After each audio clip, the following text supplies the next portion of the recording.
What? Why are you shaking your head? You're welcome.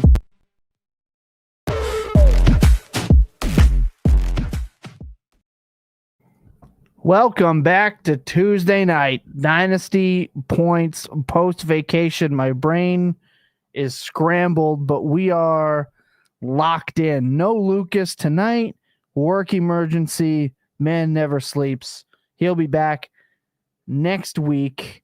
I had a great time getting away. Did not realize how busy our Discord actually is day to day until I tried to not check it that often. And then I realized, oh, you guys are crazy active. If you want in on that, it's still free right now. That link, that's down in the description. You can get it. Ryan Heath and Andy Buckler really held it down for me while I was away. But while I was away, the drafts didn't stop. In fact, they picked up steam from startups that I'm in to rookie drafts, as I'm sure everyone else.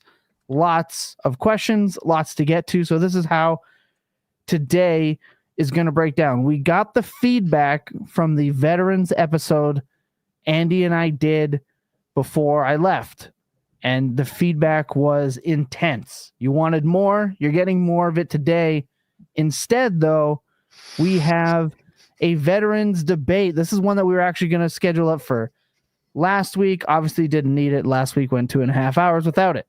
So it got moved to this week. We have a couple players Jacob and Ryan are going to go back and forth on. Of course, if you guys have some in the chat, we're going to address it. We have put it on the board. We are going to talk navigating veterans on draft boards, trades, how to, when to, best processes to, etc., to get more veterans or fewer veterans on or off your rosters as you might need them. And of course, as we're probably going to do every week from now until the start of the season, Dynasty Q&A. We are answering all of your Dynasty questions that we see in the chat, at least as many as we can get to within a reasonable amount of time. And then, of course, the best game in fantasy football. All your friends are talking about it. My pure dominance of 5 for 5 this year that I've yet to make up a prize for myself, and I will make one up. As it best fits me, unless I don't win, in which case it's worth nothing.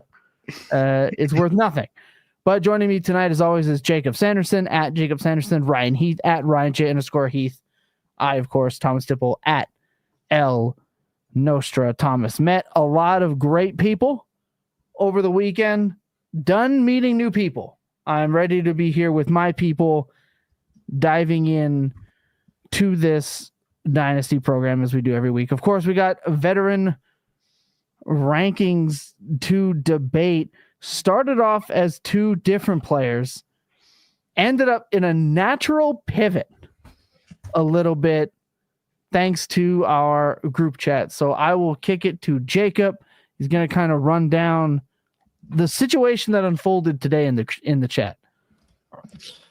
Yeah, so I mean, we got into a little, we got a discussion. Basically, just the idea was we were going to talk about what vets do people like buying at current prices, and my take is simply that I don't care. I don't think anyone should care.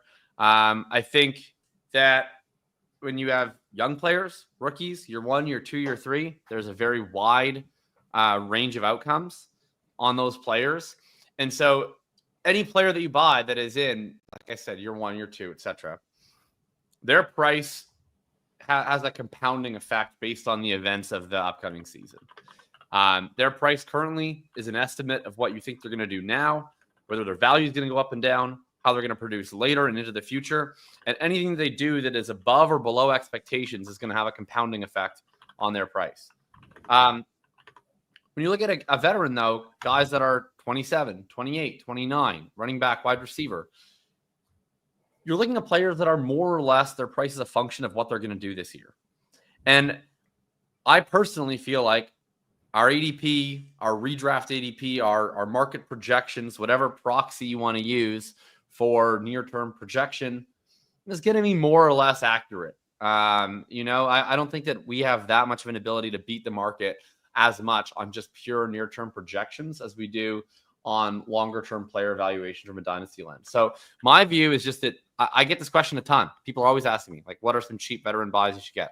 I just don't think that you should actually set your heart on any players. I think you should purely be looking at, in your individual league, what roster has the most veterans that are available? What team has the lowest value team that should be selling its veterans? What league mate is not a loser who actually checks their phone when you text them versus the person who hasn't checked the league chat in 8 months? Who are you going to be able to actually make a deal for? And that's who you pick. Because I'm honestly ambivalent. If we're looking at like what players that are running back or wide receiver, 27 and up, do I have ranked over their dynasty ADP? I haven't confirmed every single one. I'm guessing none of them. I'm guessing probably I have 0 players in the top 100 in ADP that are old that I'm ahead of consensus on. Maybe there's 1 or 2 that stick out. Yeah, I think that's a decent way to look at it if you're looking to make deals. For myself, man, I feel like right now is probably the easiest time to take advantage of high producer. Like you said, it's team dependent. It does depend on the team. That it depends on your team. It depends on the teams in your league and how they operate. All of that stuff is baked in. What we can do now, I am a firm believer that ADP is not real, right? No draft ever looks like the ADP. Like I love Dynasty Data Lab because it lets me know if I'm insane or not. I use Dynasty Data Lab the same way that I use Keep Trade Cut, the same way that I use Fantasy Calc or any of the other consolidation websites, because it's not actually real. The one thing that you can't do is look at a room of 12 people and the room of 12 that you're in and look at the other 11 managers and goes, I know what they're going to do. You can't get 11 people to think the same way on anything at any time ever unless you're in a cult, right? Cults are the only place that really happens. What it does allow you to do, though, is give you an idea of who might be available and who might be someone to target.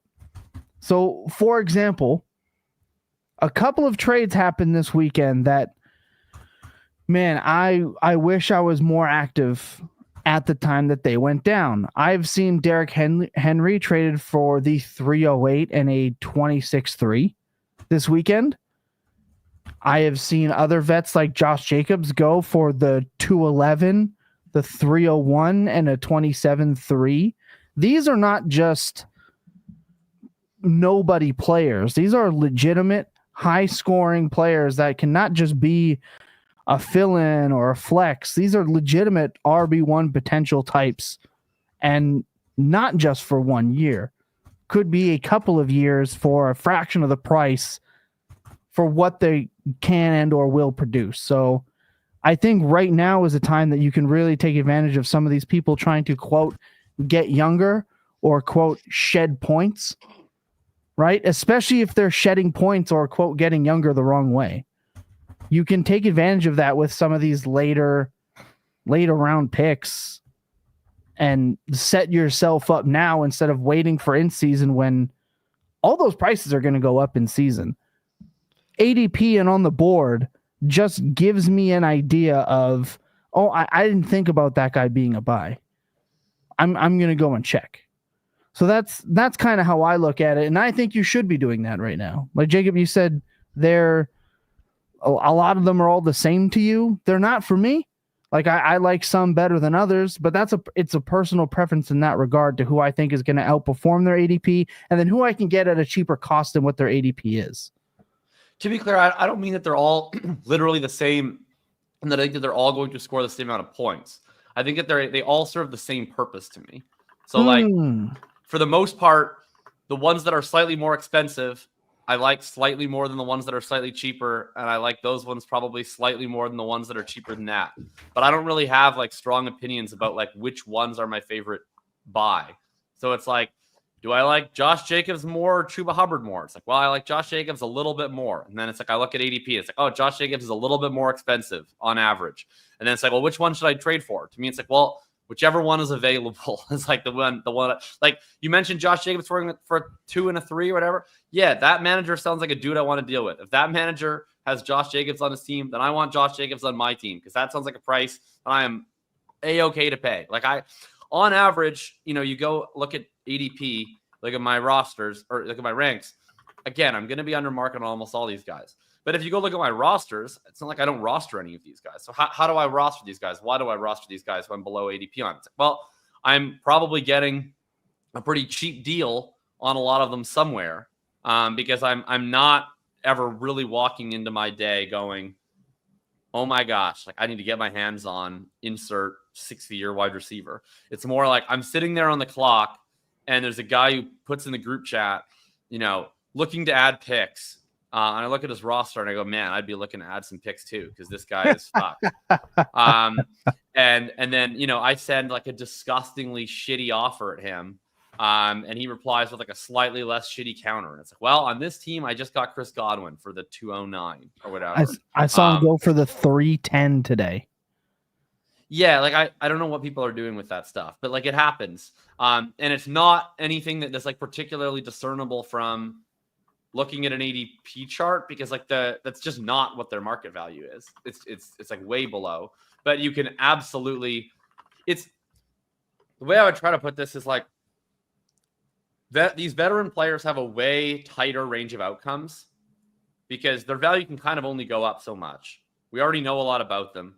We know, that they're on the decline or they're on the plateau or whatever. So they're not going to have as wide of a range of outcomes for their future value as a lot of these young guys. But they almost have a wider range of outcomes in trades sometimes because like people just aren't invested in them. So if they've just made the decision, like I need to get a second round pick in this rookie draft, don't be this person, by the way. But that's just like what people decide to do. Sometimes they'll just be like, I'll sell this guy way under market. I don't care. I don't give a shit. I got to get Alvin Kamara off this team today. And it's just, it's definitely, I agree. Like if you're going to get the 2 times that I see the most egregious prices on veteran players are in the rookie draft. People really want to make picks. And then early season is when they get expensive. And when they can get cheap again in certain leagues is around the trade deadline, because that's when the variance starts to juice, where if you have buyer's markets in some leagues, you have seller's markets in other leagues.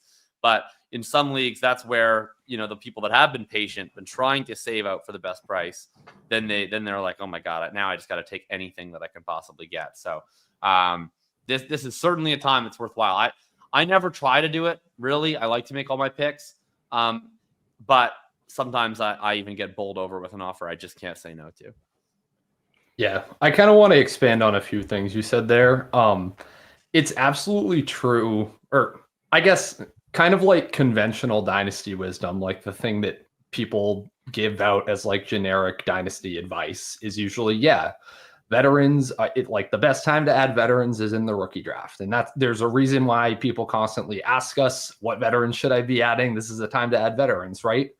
So that is true in that, yes, there are going to be managers like Jacob is outlining that just absolutely have to make a pick somewhere. And they look at their roster and they're like, well, I'm not that attached to this veteran. I'll ship him off for this rookie that I'm extremely invested in and attached to.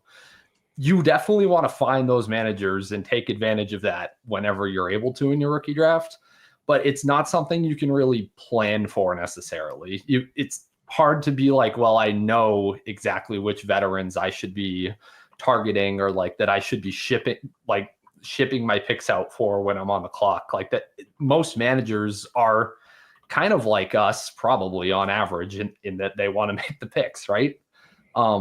So I don't know. And I think you should want to make the picks, especially if you are not on like an ultra contender team, or even if you are. The best way to gain value or to the best way to gain value or to maintain a valuable team is by hitting on rookie picks. If you can do that, right? Those are the players with the widest ranges of outcomes. That's like how you rebuild a team eventually, is either by hitting on rookie picks or just by getting so many that you don't even need to hit on a lot of them, right?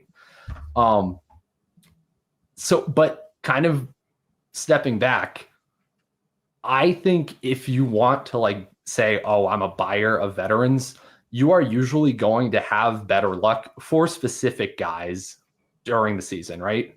For a couple reasons. One, you know more about your roster. You know if you should be buying veterans a lot more right now. And also everyone else in your league knows more than they probably do right now. On average, I would say like most Dynasty players this time of year see themselves as like contenders, or somewhere close to contenders. I think it's fairly rare to be like, oh, I'm really a rebuilder this time of year. And I know that just based on like the questions that get asked in Discord and on Twitter and everywhere. I think most people generally see their teams as better than they are right now. But because of that, again, that's going to make it harder to necessarily get veterans than toward the trade deadline, when there are teams that are objectively not in need of veterans, right? Yeah. So I would, even if it's like technically cheaper to do it right now, like in those micro situations where people are really motivated to add picks in the spur of the moment, it's not as controllable, and it's not going to be as beneficial to you necessarily, because you could be adding veterans now and week 4 realize, oh crap, I didn't need to add all those veterans and now I'm the seller, right? So yeah, those are kind of my like broad thoughts on it. Like I can give some names. I think Tom has a couple names too that we can talk about in terms of like just veterans that I like relative to their Dynasty ADP right now. But again, that's not always going to be the price you can get them for in leagues. And honestly, it's also just going to kind of dovetail with guys I happen to like in redraft ADP right now, because yeah, it is just really a function of me saying, I think this guy's should be projected higher than he is in the market right now based on whatever reason. And it's fantasy advice. It's not really Dynasty advice though. Yeah. So I don't see a lot of downside. Obviously, if you're trying to push for these veterans, it's for a very specific reason. Now, I'm not saying that you need to go out and trade for like the 32-year-old wideout just because you might need a wide receiver and he might marginally score more than a rookie you don't truly believe in. But I think that right now, at this time of year, especially if you're playing more portfolio and can take more of the risk, I think that one thing that gets tossed around a ton in Dynasty, but is not something that should always be the focus, is the gaining value, because it's also okay to score a ton of points, right? And we can put those points on our rosters. Now, that is why throughout the year, we talk about consistently in every trade that you make, in every negotiation that you're having, get the extra pick in. Every chance that you can, get the extra third, fight for the extra second, because all you're doing is getting more ammunition to. I often don't want to make all my picks. I don't. If I have been trading a bunch and I have a bunch of 210s, 211s, 212s across 25, 30 leagues, I'm looking to move those to get the points on my roster for the best possible deal. It will not always happen. I will not always be able to make it work. I will not always be the guy that gets the Chris Godwin for the 303. I will not always be able the guy that gets the Derrick Henry for Braylon Allen, Theo Johnson, and the 308 deal I saw today and almost fell out of my chair for. Like, that is free 17 points per game if that man is healthy, if not more. Like, that's free money. That's free. That is a league winning type trade that you can potentially go out and get. Because I'm sorry, the big dog in that offense, as we saw last year, can be league winning. So I think that there's just a point where only aiming to gain value becomes a problem, because eventually it's okay to have those points on the, now look, you can be the guy that trades the 211 that would have been Bucky Irving. Yes, that can happen, but it can also go the other way. So that's why I mention, if you play in, I understand if you're playing in like 1 to 3 leagues, you want to make those picks. I totally get it. But if you're strategically applying the trade for veterans game theory in leagues where, not, as Jacob mentioned, not waking up and being like, I'm adding Jerry Jeudy in 24 leagues today, I need to make that happen. That's the wrong way to do it. But if you go, hey, I looked at this ADP sheet and Jerry Jeudy's pretty low on there, I'm going to see if I can prime away for under what I think that cost is and see how many times I can do it. That is a different approach than I need to hook it into my veins. If I don't see Jerry Jeudy's name, I'm going to die. Like we don't want to be that guy. Just like Jacob said, is you don't need to be the guy that needs to make a pick in this draft, but that's just different ways to look at the, we talk a lot about gaining value, but just sometimes Josh Downs has gained value for, the last little bit. He goes into peaks, he goes into bounds. Not a great job in the points adding up, helping you win category. There's just some other, like Alvin Kamara, left for dead for years. There's always been a trade a pick for him and get him. I'm not doing it this year, but last year he was damn near free this time of year to acquire. Derrick Henry looks like shock under pressure. That guy's gonna want to check it down. I agree. Kamara might get another 100 targets. Yeah. True. I have tried to reach out. See the videos of Tyler Shock, like as a defensive lineman approaches, and he's like, "Oh my God, get rid of the ball!" I've seen. So Brett Whitefield, I think, called him Will Levis without the arm talent because he did the in pressure shot put into nobody. Yeah, tight move. Where he just underhanded the ball like into the abyss. Yeah, so like I agree. Funniest plays I've ever seen in my life. He's just not that cheap anymore. Which is one thing. Yeah. He's not as cheap as I'd like him to be for that. But there's just different. Why I think it's important to talk about this is because there are different perspectives, different strategies, all based around whether you should or should not be buying veterans. And in my experience, guys like James Conner, guys like Josh Jacobs and Derrick Henry and Alvin Kamara and Jerry Jeudy and Chris Godwin, these guys are all looked at as afterthoughts when rookie fever hits. Yet these guys are all afterthoughts that we love to have in our lineups many points in the season. So it's just can be beneficial right now to take advantage of pressed for picks managers. Something to think about. A little bit of strategy to think about. Remember this conversation when you go in and listen to Market Report, when we kind of break down more of what those costs are. Can't forget the GOAT vet buy, Deontay Johnson. No, he's been forgotten. Vet minimum, he's out. I'm sorry. It's over. Wide receiver 92, I'm good. It's never happening. I'm sorry. I don't care what perception says about his ability. It's over. It's been over. I'm sorry. That being said, we're going to take our first break. When we come back, we are going to dive into a couple of vet names, and then we are pitting 2 running backs against each other because the conversation about it was too good to not talk about. Don't go anywhere. We'll be right back. So fresh off, I want to talk about the 2 running backs that you two were kind of going toe-to-toe about in the chat today. We have talked about Breece Hall in the Fantasy Points Discord as being a sell.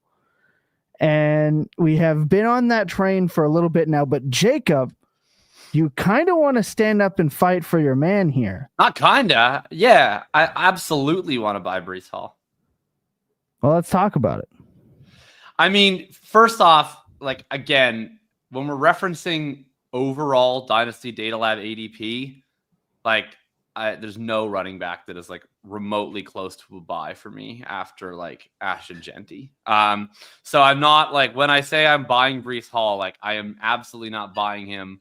Like, don't be like, so you'd give Travis Hunter for him? And it's like, no, I would not. But in general speaking, like, am I drafting the crap out of him in seasonal? Yes, he'll probably be my most drafted player in seasonal leagues. Am I looking to buy him out of any other running back in this group in Dynasty? Absolutely. Do I prefer him over Chase Brown, who's the guy that we're going to specifically talk about as the player that Ryan and I are furthest apart on in our Dynasty running back rankings? Aggressively, yes. This is just a case. I feel like it's like, it's gone certainly in different directions over the years, but this is like one of the archetypes of players that I think we most often disagree on, is like the high pedigree player coming off of a down year who maybe doesn't project as well. Like I'm buying that bet basically every single time.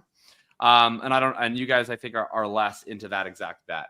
I just view with Breece Hall as being relatively simple case, elite prospect, elite rookie year, elite year 2 coming off of an injury, not a very good year 3.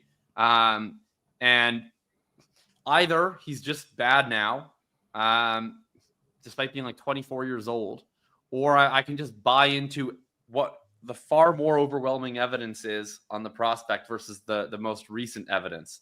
And I would just much rather do that. So to me, we've seen other running backs. It's not that uncommon for running backs to have slips in efficiency in their pre-prime and then come right back from it following.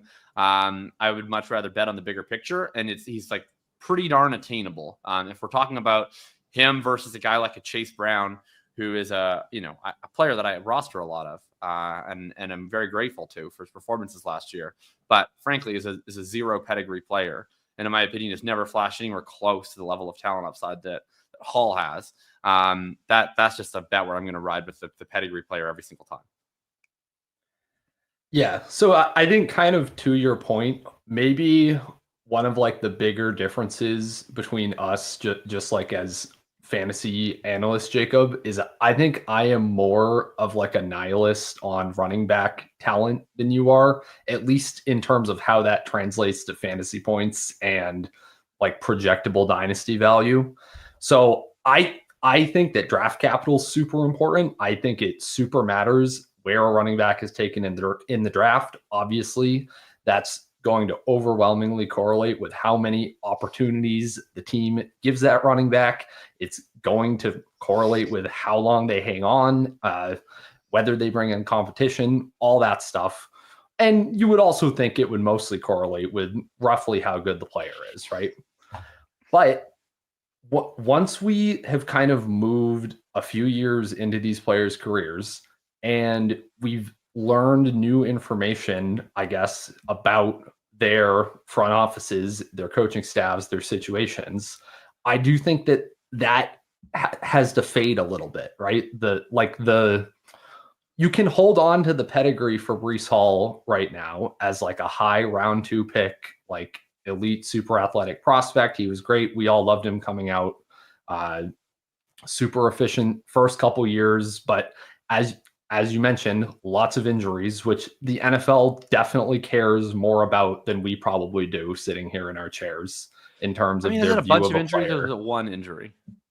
It would I love that you said that, because I was saying the exact same thing when Hall was saying it's at the end of the year, like, yeah, I really need to play through this injury because I'm seen as injury prone right now and teams aren't going to want to pay me or don't want to pay me.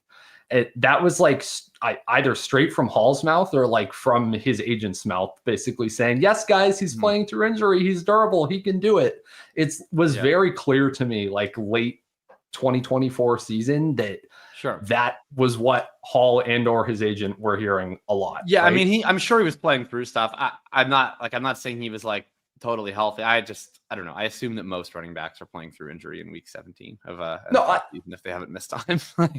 No, I agree. No, yeah. We're on the same page there. But what I think matters to me more is like how the league views him, and what we're being told in terms of how the league views him is the Jets seemingly had no interest in picking up his third-year option before last season. This new regime with Aaron Glenn and Tanner Engstrand doesn't sound very willing to like give him a bell cow type of workload that he was seeing in the first, well, I guess real interspersed sometimes through the first 8 weeks of this year, and kind of like the second half of his previous season, right? So if that's the case, if Hall is going to be like a 60% opportunity share back for this year, I just really would be stunned if that is the case.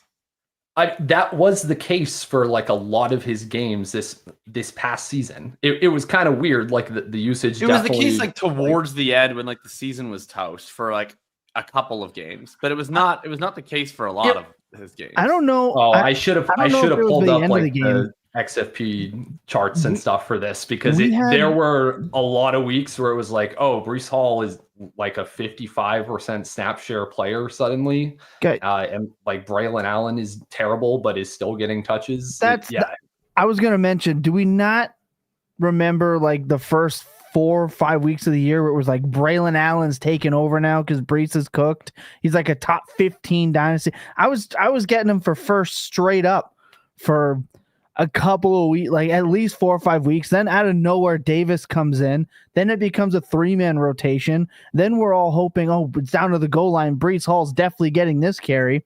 And it wasn't. It was not. I would push back that it was just the end of the year. His entire year was a frustrating season last year, obviously.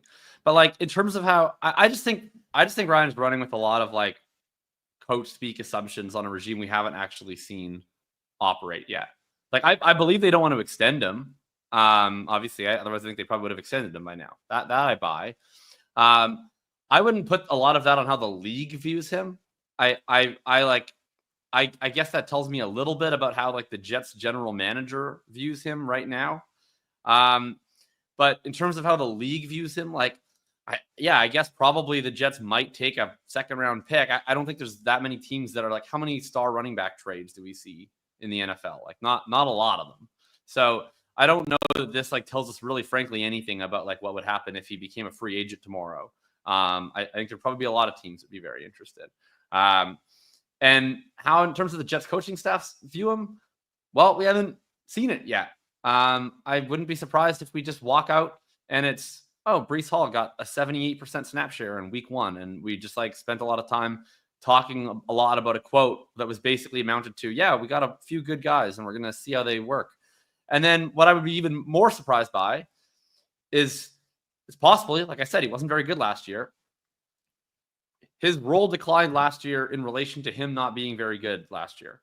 I think that we have 5 years of Breece Hall to look at, 3 in the NFL and 2 in college. And in 4 of them, he was incredibly effective. And in 1, he wasn't that effective. I think it's way more likely that we're going to get really effective Breece Hall than not as effective Breece Hall.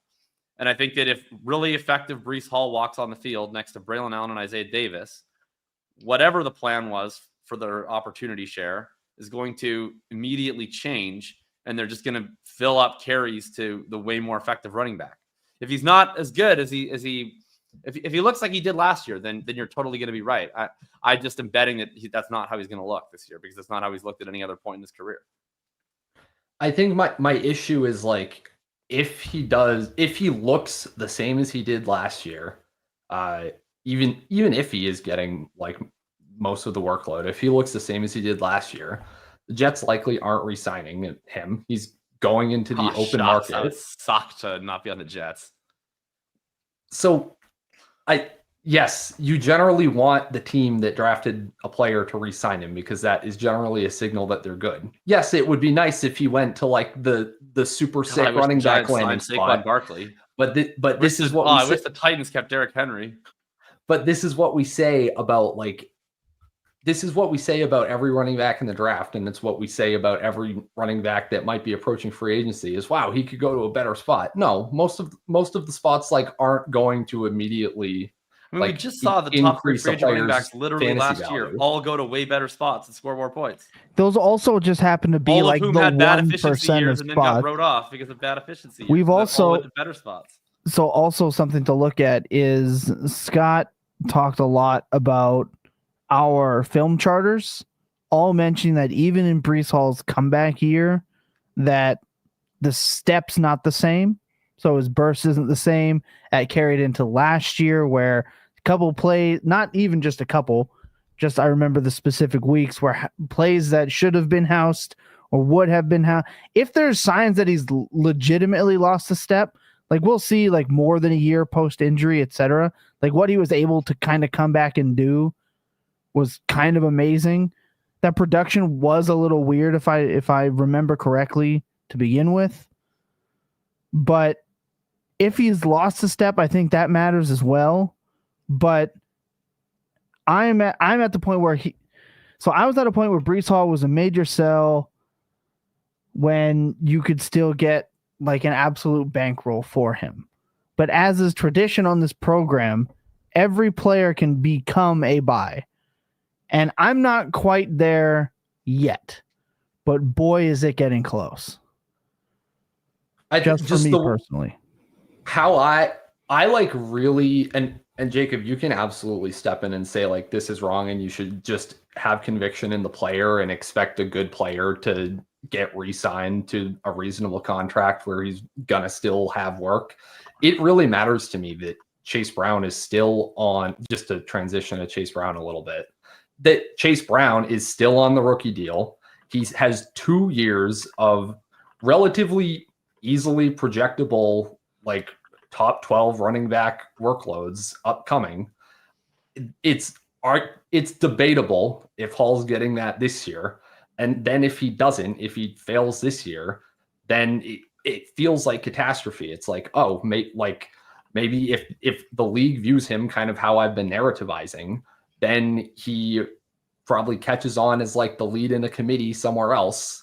And like what just happened to your dynasty running back, right? I just really like that we have at least like a 2-year window where we can project Chase Brown to score a ton of fantasy points. I don't know. Like our projections for 2025 have Breece Hall as the RB19 and we have Chase Brown as the RB9. And I think that's like, I would probably push Breece Hall if it was just me doing the projections up at least a couple of these guys. But like, I don't know. I don't know that I would take him to outscore like Chuba Hubbard or Kyron Williams this year, like kind of mid-range RB2 type of work. It's because that's what he saw last year. I don't know, man. And maybe I am just too indexed on last year. It just seems like a lot of recency bias to me, which I get. It's the most recent thing that happened. But like, I guess this is just like, are you going to wait? How do you view running backs? I guess this is just like what it is. Do you care more about what you most recently saw, or do you care more about the longer view? And for me, I care more about the longer view. I don't really think like I don't not care about what we most recently saw, but like prior to last year, it was pretty much universal that he was a top 3 dynasty running back and was potentially the most talented running back in the NFL. And then like I just think the idea that like I would then change my entire perception of who this guy is because of one season when he's still young, to the now that it's like, oh, he's going to be like, what if he's just never gets another chance again? Like that just seems to me very reactionary. Maybe that's the way it's going, but that would just seem too like DeAndre Swift never reached anything close to the heights that Breece Hall reached in his first 2 seasons. And he just got over 230 carries 2 seasons in a row with 2 different teams that didn't draft him. Like the idea that Breece Hall wouldn't get another big workload from a different team, I think is unlikely. But I mean, DeAndre Swift's dynasty value has been in the shitter. Right, but he sucks. Over that. Yeah, but we didn't think DeAndre. I guess some people. I always thought DeAndre Swift sucked. Yeah, but I would say broadly, at least the market didn't think DeAndre Swift sucked his first 2 years in the league. There were definitely DeAndre Swift I didn't fans. think he sucked his first year in the league. Yeah. So I think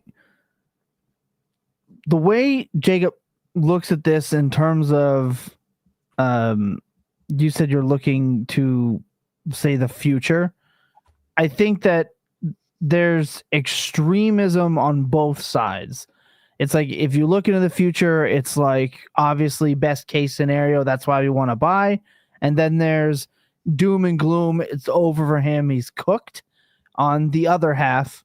Whereas I think you can have both. Again, you can go, like Jacob just mentioned, look at someone like DeAndre Swift, who, again, booty cheeks, and Breece Hall is most definitely not. You can try to apply this for the future and know that you can get points on another roster somewhere. That's great. At the same time, you can look and go, will he ever be pre-injury 2022 / will he ever be, first season back 2023 for stretches? Because remember, that whole year wasn't necessarily phenomenal. Plus, he looked like he lost some juice, but he came back from injury. I think there's both sides of that coin. This, to me, feels like an absolute cost-dependent decision. If you look at where someone like Breece Hall gets drafted right now, just for this month, he's going at RB8 beside Tet. And then you look at the running backs drafted after him in Henderson, Taylor, Kyron, who's divisive, to say the least, Judkins, Jacobs, Cook, McCaffrey, and Chase Brown sitting at 16. I'm at a point where I'm 100% waiting around. In that, granted, ADP is not real. We discussed that earlier. But in the big game of what if, in the what if L, Chase Brown around later seems like a better bet to me. And until Breece Hall's price comes down in trade, I still don't know if I want to make that bet. Right now, the average cost for Breece Hall is still a mid to late 25-1 plus another pick, generally averaging out at a 2 by what I'm looking at. I think I'm still rolling with the rookies there. Up on your screen? Of course I do.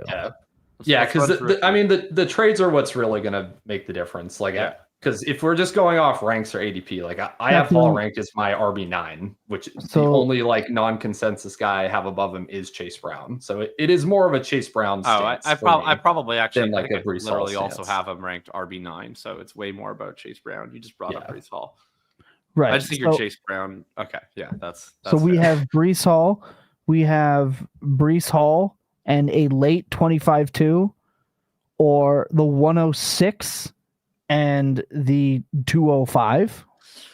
Yeah, 106. Yeah. I mean, that's probably because we haven't wait. So we both have him RB9. So that was kind of a silly debate. Maybe it's more of a debate in redraft, I guess, than it is in Dynasty, honestly, then. Because the way I honestly view it is maybe to reconcile how Ryan and I have these different positions that have the same ranking would be like, I'm, I guess, a little less aggressive in Dynasty because I acknowledge everything that I said at the beginning, which is if Ryan's right, if he's not the guy from 2 years ago, if he's the guy from last year, it is kind of over. And so I would rather make that bet just by drafting him in the 3-4 turn in best ball right now and just bet that he's going to be the guy he was 2 years ago at kind of a cheaper cost rather than sort of it's a more abstract bet to say he's not going to score that many points this year, but then things are going to really turn around. That bet I'm not as into. Anyway, sorry. 106 would be the side I would take. It's all good. Yeah. I'm on the 106 there too, and I just want to say you're absolutely right, Jacob. That's how I would also kind of view it. I even in redraft though, he's not quite where I'm comfortable taking him. He's the RB13 right now on Underdog. I'd love to click him at RB16, RB17, I think. But yeah, I'm Breece Hall. I've made basically all of the best things I've ever done on Underdog has just been clicking Breece Hall whenever the market is very scared of him and he's at the 3-4 turn. So I'll just keep trying that. Okay, so if you want a little bit more insight on this, we actually have a Chase Brown and Breece Hall trade straight up. We have Chase Brown in the 112 or Breece Hall in a 26 second. That's a gross trade. I guess I would take the Chase Brown side, but I can't see myself ever being involved in a trade like that on either side. Yeah, the Chase Brown side pretty easily for me. Yes, I wouldn't hesitate at the Chase Brown side, not at all. You can gain a 26-2 in the aggregate back almost at any point, in my opinion. So to me, that's where I'm at. You got Kenneth Walker or Breece Hall straight up. I hate these trades, by the way. Don't make them. Like a 1-for-1 same position type trade. I think they're ass. But yeah, I have Hall, but that's a tough line in the sand to draw. Yeah, no, same. I have Hall higher than Walker as well, but I'm like Walker's like right there. Yeah, Walker's my Dynasty RB11, which I think is well ahead of everywhere besides maybe Definitely Jacob. well ahead of where I have him. Yeah. from yesterday, Breece Hall, Breece Hall, or the 204 and the 112. That's interesting. Say it again. Sorry. Breece Hall or the 204 and the 112. I mean, I would never. Again, that would not be a trade I'd be involved in. Like, there's no way if I have the 112 and the 204 that I'm trading the two of those packaged together for Breece Hall or any like single running back. I think I would have a hard time trading Hall for that though as well. Yeah, I guess I'd rather have the picks, but I don't know if I would actually trade Hall for that if I had. See, this is what I mean. Like, his value is still all over the place. He is the type of player that when you look at what we talked about in the first segment about like kind of waking up that day, seeing a few trades, checking his value, even listening to a podcast like this one, which if you're doing, bless you, hit like and subscribe, leave a comment. Let us know that this got you thinking. He's the type of player that I check in on some values because listen to some of these other ones that I think are out there. The 102, the 402, or Breece Hall in the 207. Yeah, I mean, come on. Like this, like his values are all over the place. Breece Hall and two random future thirds, or the 104. Yeah, I mean these were not pretty hard for me. Like this is what I'm saying. His values all over the place. So on here on dynastydaddy.com in the trade database, you can find trades for him to use to help your case. And you can definitely, if you're on one side, and you can definitely, if you're on the other side, say, well, look at these values. That means he's split down the middle, and you should absolutely be checking in just to begin with. And he's definitely a high variance player. Yes. Totally agree that, like, even as I'm pretty optimistic about Hall, I've definitely floated some Hall like selling offers too, just to see, because I do imagine he's like a guy that people have a pretty wide spread on. Agreed. Chuck Man says great points on both sides, potential to lie in the middle, verdict yet to be determined. I am, like I do in most things in life, living in the middle. I will definitely pick and choose when I purchase. Simon has a really strong stance. I think you're both wrong. I have Breece Hall solidly at RB9. Nice. So at the end of the day, I think we buried the lead a little bit on Chase Brown. Yeah, Chase Brown is like, I just don't think the moral arc of the universe bends towards the Chase Browns. What? Like, you know, like it's the Martin Luther King quote, like the moral arc of the universe bends towards justice. It's first of all that he was wrong, unfortunately. Oh God. The moral arc of the universe bends towards like Goldman Sachs. But I think just generally speaking, like, I don't want to come across a Chase Brown hater because I've never been a Chase Brown hater. Like, I drafted a lot of them in my rookie drafts. I was very optimistic about him last year in redraft and in Dynasty. I roster a higher than market position on Chase Brown. I just sorry, I absolutely died at MLK catching strays in the chat. That threw me off. Everything I saw from Chase Brown last year to me was like encouraging in the sense that he's a really fun vessel for fantasy points because he has this great opportunity and this great offense that plays at a high pace. They pass all the time. And every other running back died around him, so they just got to use him over and over and over again. And it was like awesome. Like, what an opportunity. And he happens to be big-ish enough. He happens to have this history of sustaining a big workload from Illinois. He happens to be a very good pass catcher. He's worked on his pass protection. And he's like efficient enough that it's worthwhile, that he like was up for the job. I still don't know anything in Chase Brown's like college or pro history that suggests to me like this is a special back who is like worthy of one of the best roles in the entire NFL over the long term. And I just feel like it's going to be one of those scenarios where he doesn't have the pedigree that someone else has. So like if this magic carpet ride runs out in Cincinnati, it seems like it's just kind of that. I think his value lasts as long as this role lasts in Cincinnati. And once that role ends, I think that's more or less a wrap for Chase Brown as like a special asset. I don't have any reason to suggest it's going to end this year. Like I think the median projection is very, very favorable. I just think I don't love betting on players when I think about how does this outcome work out and how does it fail? And for Chase Brown, I like, how does this work out? It's like, well, everything needs to stay the same and everything's going to be fine. And then I think of like, well, how does it not go well? And I think, well, if anything changes, it probably changes in a negative way for Chase Brown. And that just scares me to bet on once he actually costs something, which like, I saw earlier Chuckman said he's at 109. Harvey and Caleb are available, and presumably some other wide receivers and tight ends as well. Would you prefer the 109 or Chase Brown? And that's where I just kind of get squeamish, and I would probably just take the 109. I'm imagining that Ryan would take Chase Brown in that scenario. That's where I just get very afraid on betting on these guys that are heavily reliant on their near-term projection. So I think that's true in that, yeah, almost all of like the dynasty value that I'm bestowing upon Chase Brown is like what I think he's going to do over the next 2 seasons when he's in Cincinnati. But you can say that about every single non-rookie that you would rank below him.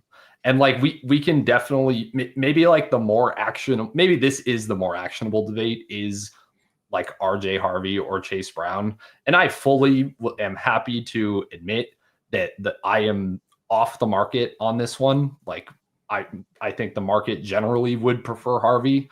I just feel very confident that Chase Brown is going to continue having this bell cow role for the next 2 seasons. I don't know that about RJ Harvey.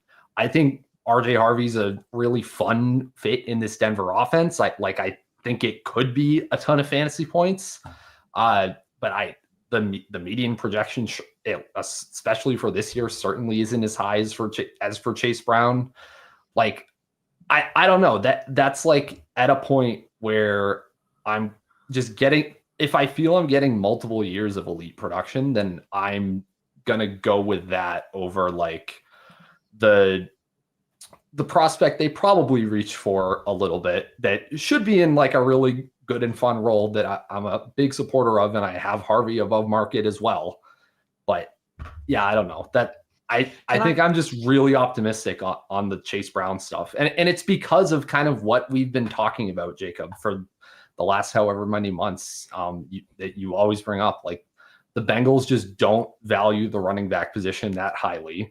They didn't really make any sort of effort to bring in any other bodies to absorb much of the Chase Brown workload. They like literally Samaje Perine plus we'll see if Zach Moss is healthy and probably goes back to like the 30% ish role that he had right before he got injured. So yeah, I don't know. I just see Chase Brown as like he has won this backfield. The team is totally happy and content with that. If they have to, they will give him literally every single touch for like 2 months straight. Like, yeah, I don't know. We've seen the ceiling. We've seen what the team probably wants to do with him. I'm just happy to take Brown at this point. I don't know. I get the pedigree is not there, but I think that's, I don't know. I think that's maybe a little bit overstated now in the dynasty market.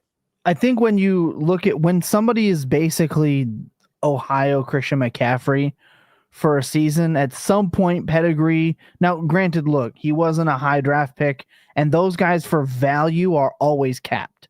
Like Kyron always be capped. like we talked about before, guys like Bucky will always be capped. Tyrone Tracy was always destined to be capped. The comment here by, I'm going to butcher this, by I'm going to say it, Schaff. Didn't they re-sign Zach Moss? Absolutely. And that is the bull case. They looked at this running back class and how awesome it was. And when we are going to re-sign Zach Moss and take a late round flyer, again, should be the bull case for somebody like Chase Brown. In my opinion, that's how I'm looking at it. And quite personally, I don't look at running backs outside of 2 years unless your name is someone like Genty or Bijan or Gibbs or Hall pre-injury. I just don't do that to begin with.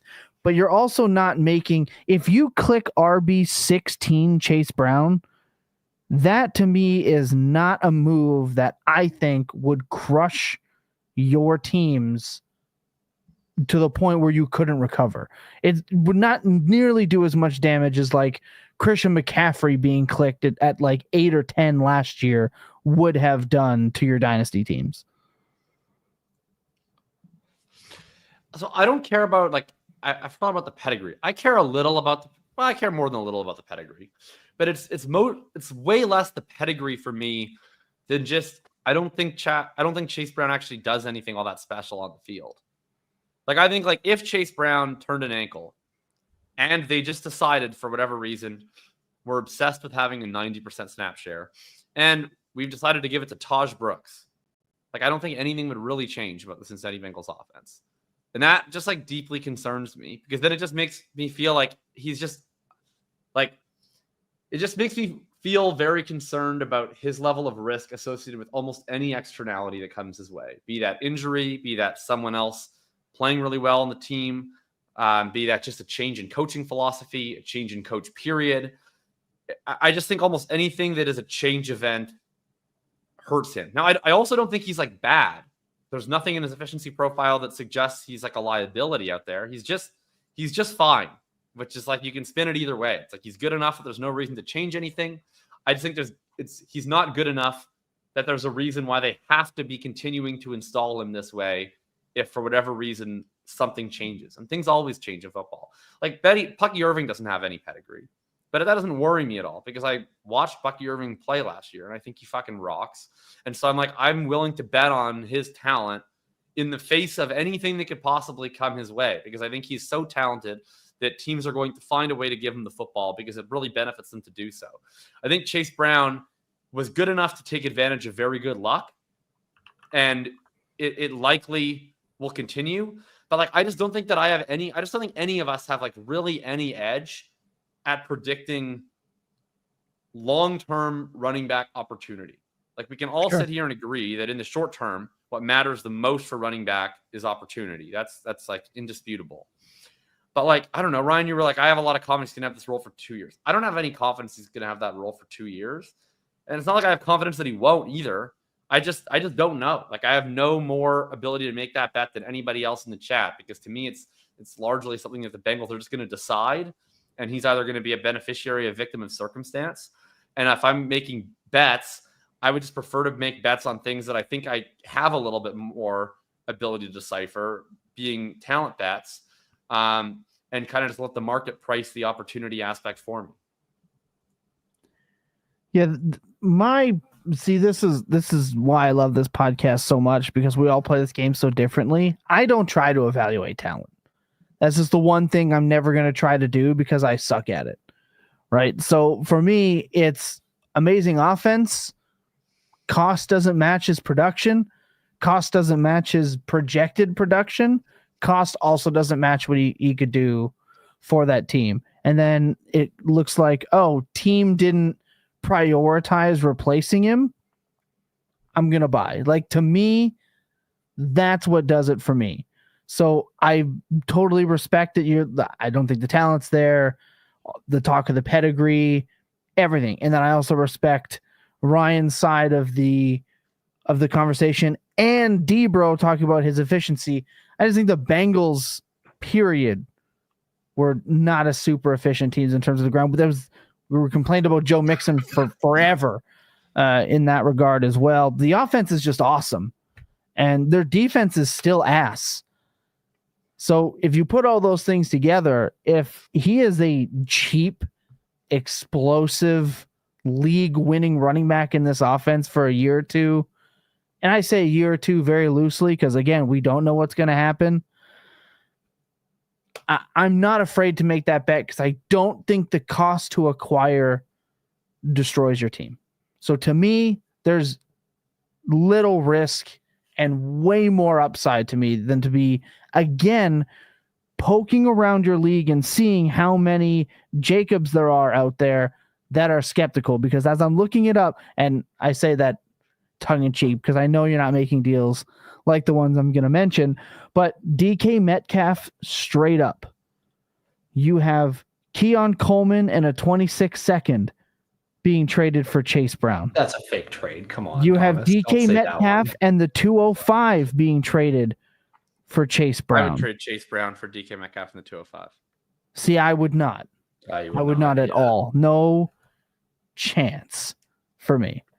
I think that one to me, sir, is crazy. I think I do want to like circle back on the one we talked about earlier where it was like the 109 or whatever. Like, Yeah.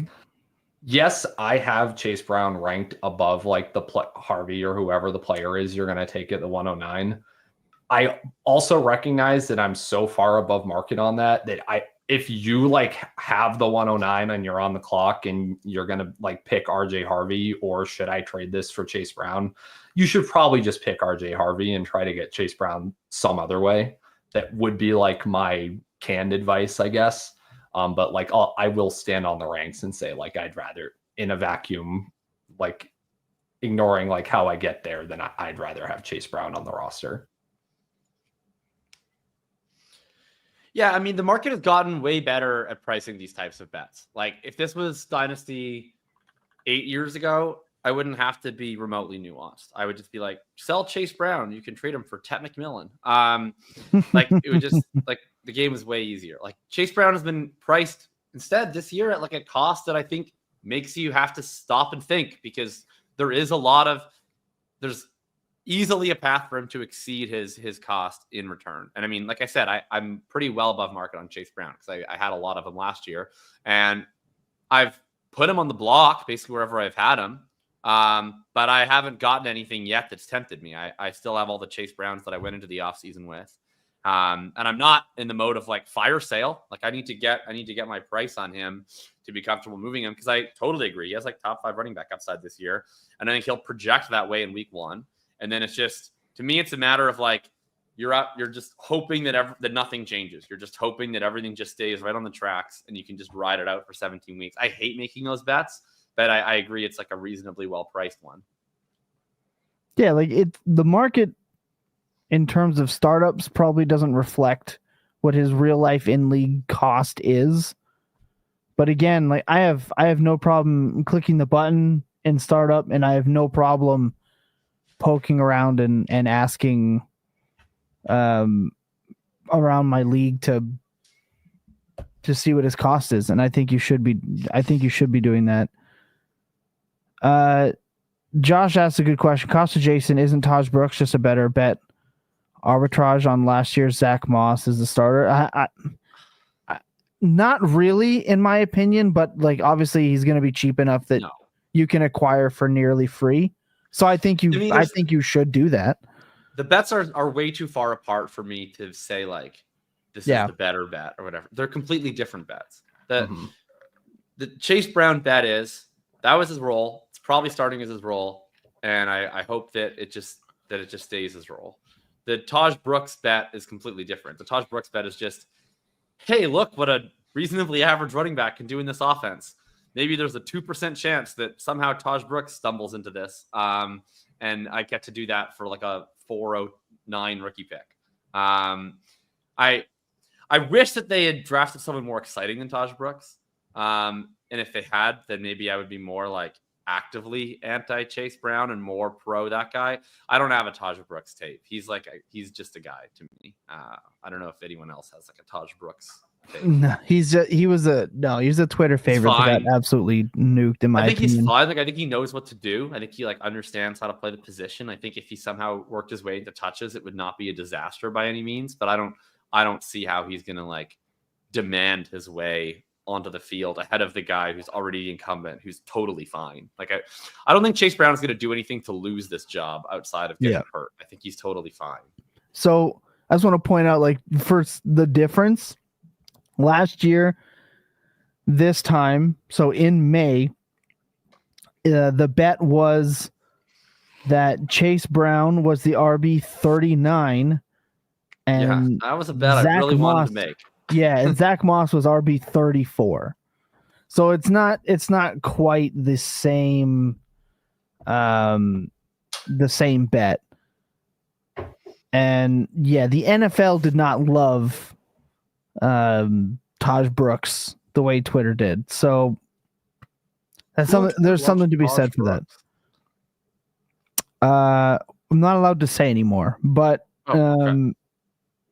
You can send it in the private chat. I didn't see it. Chat got it. Like 5 for 5. Chat got it. But chat got it. They're not quite. Right. They're not quite the same bets. I do agree, though. You can acquire for free, and I think that's fine. I think what it really boils down to here. I think what it really boils down to is cost. At the end of the day, is everything.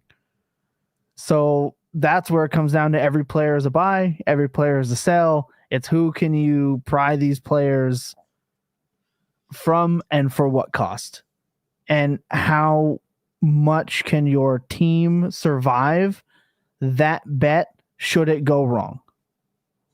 So at the end of the day, that's what it, and it same way it carried over from the first segment when buying veterans. Right. Cost at the end of the day is king. It's everything. Much like opportunity is king for running backs in season when points matter. So it's definitely some food for thought in a lot of this. We want to talk about some veterans that we wanted to acquire, some shout outs. Don't have a ton of time for that as the next segment's coming up. It's coming up quick, talking questions from the chat. But I do want to give out a couple. You have some, Ryan, so maybe we can rapid fire. We looked at the ADP, which again is not real, but it is insight on some potential buys here. We're going to rapid fire some off here quick for some people, players that we are looking to acquire based upon what we see when we look them up. Ryan Heath, what do you got? Yeah. So, okay.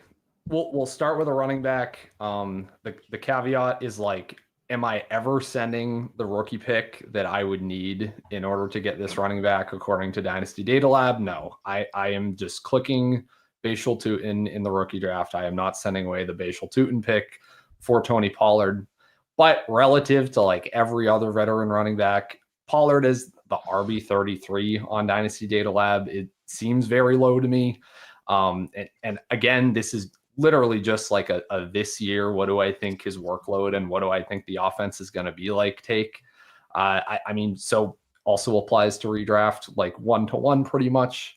Yeah, Pollard right now is kind of priced as if the Titans are still going to be like the worst offense in the league, just in every conceivable way, pretty much. If Cam Ward is any good at all, this team immediately just is no longer falling out of every single game script. Pollard had extremely wide like win-loss and game script splits last season. He was like a top 6 running back whenever the Titans didn't get blown out.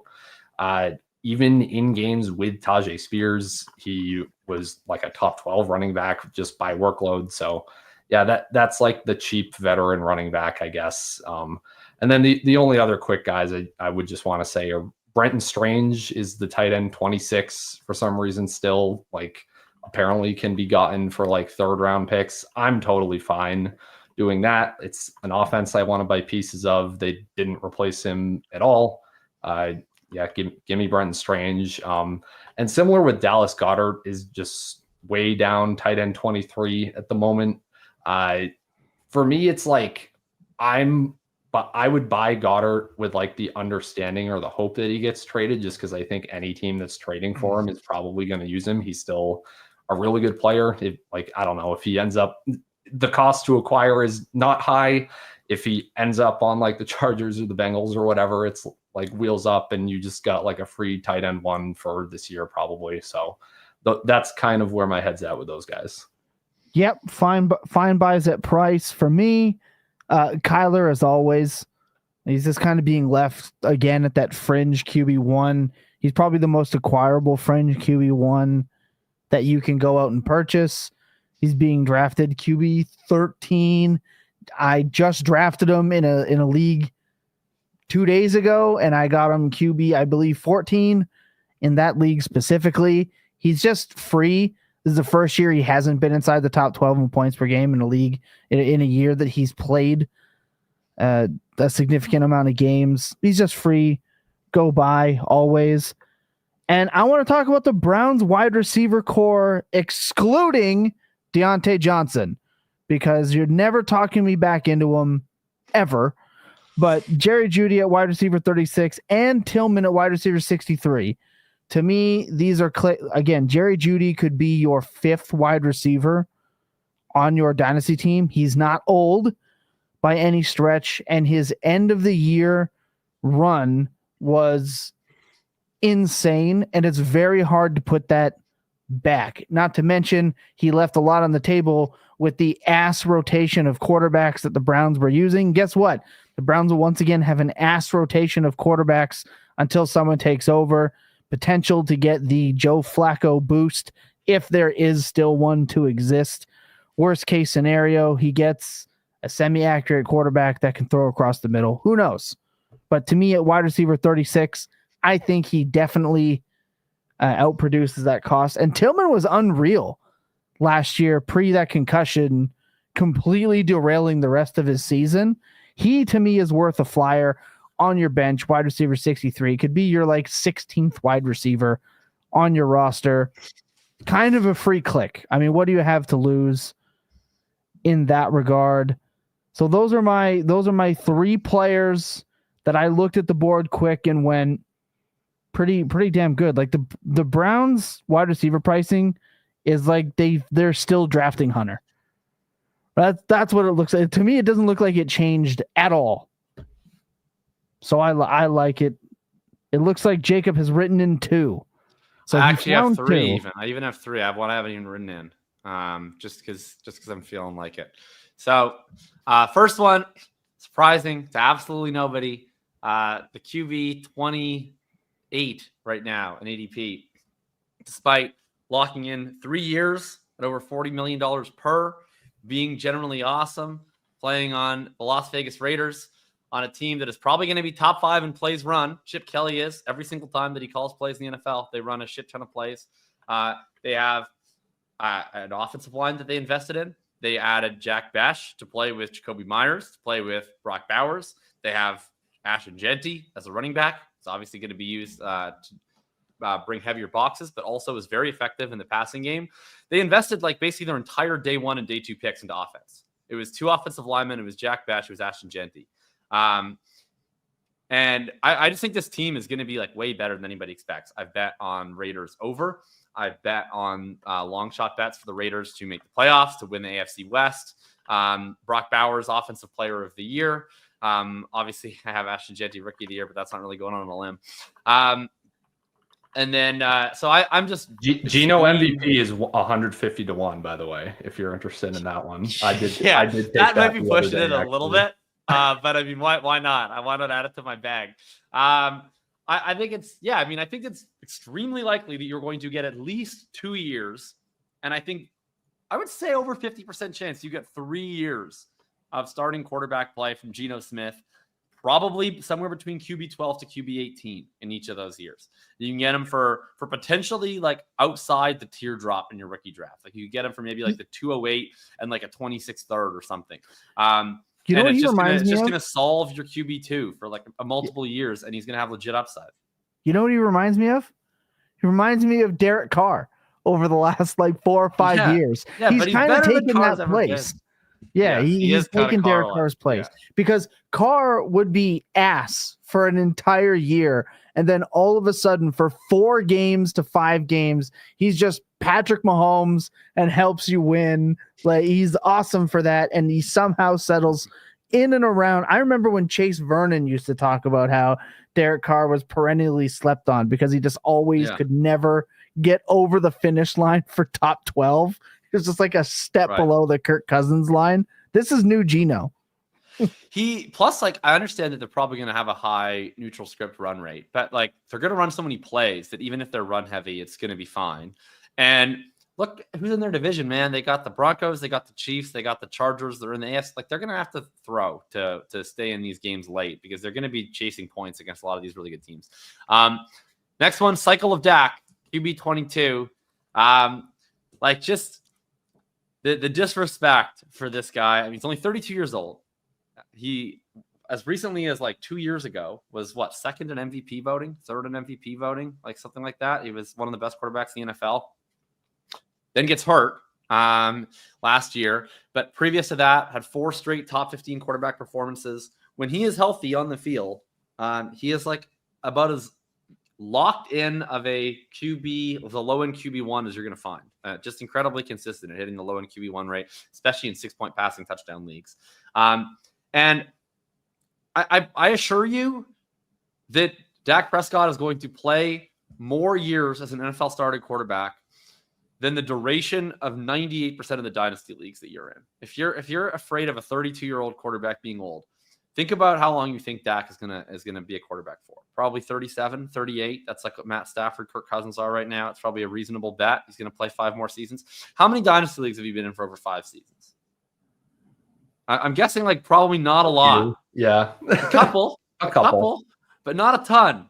Dak Prescott is going to outlive your dynasty leagues. And he's going to be the QB 11 for all of those years while he does it.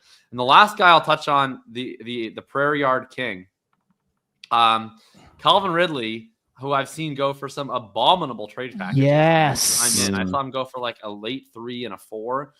Is currently the wide receiver 52 on Dynasty Data Lab. The Titans have nobody outside of him. They have Ilek Aomanor, shouts to Brett Whitefield, and the Fantasy Points crew. I hope he hits, but let's be real. Is a day 3 wide receiver pick. We can't be that sure of it. The corpse of Tyler Lockett, who will be a perfect fit next to every other dead wide receiver who's gone to rest in Tennessee, powder blue.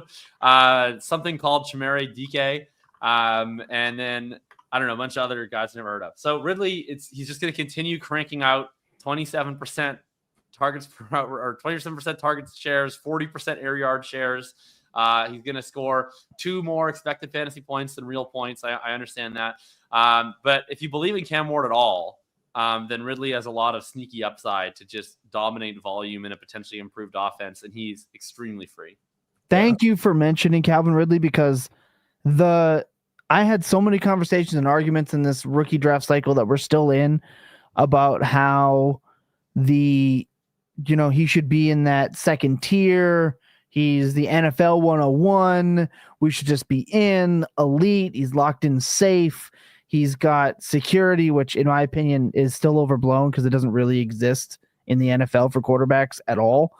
But then why are we leaving the best receiver for dead? All this man needed was Mason Rudolph last year and was putting up banger games. Are you telling me that Cam Ward's not in the Mason Rudolph correlate? He's being left for dead. So I'm with you. Again, this is the same thing. He could be your Cortland fifth. Sutton did last year with Bo Nix. Easily, without question.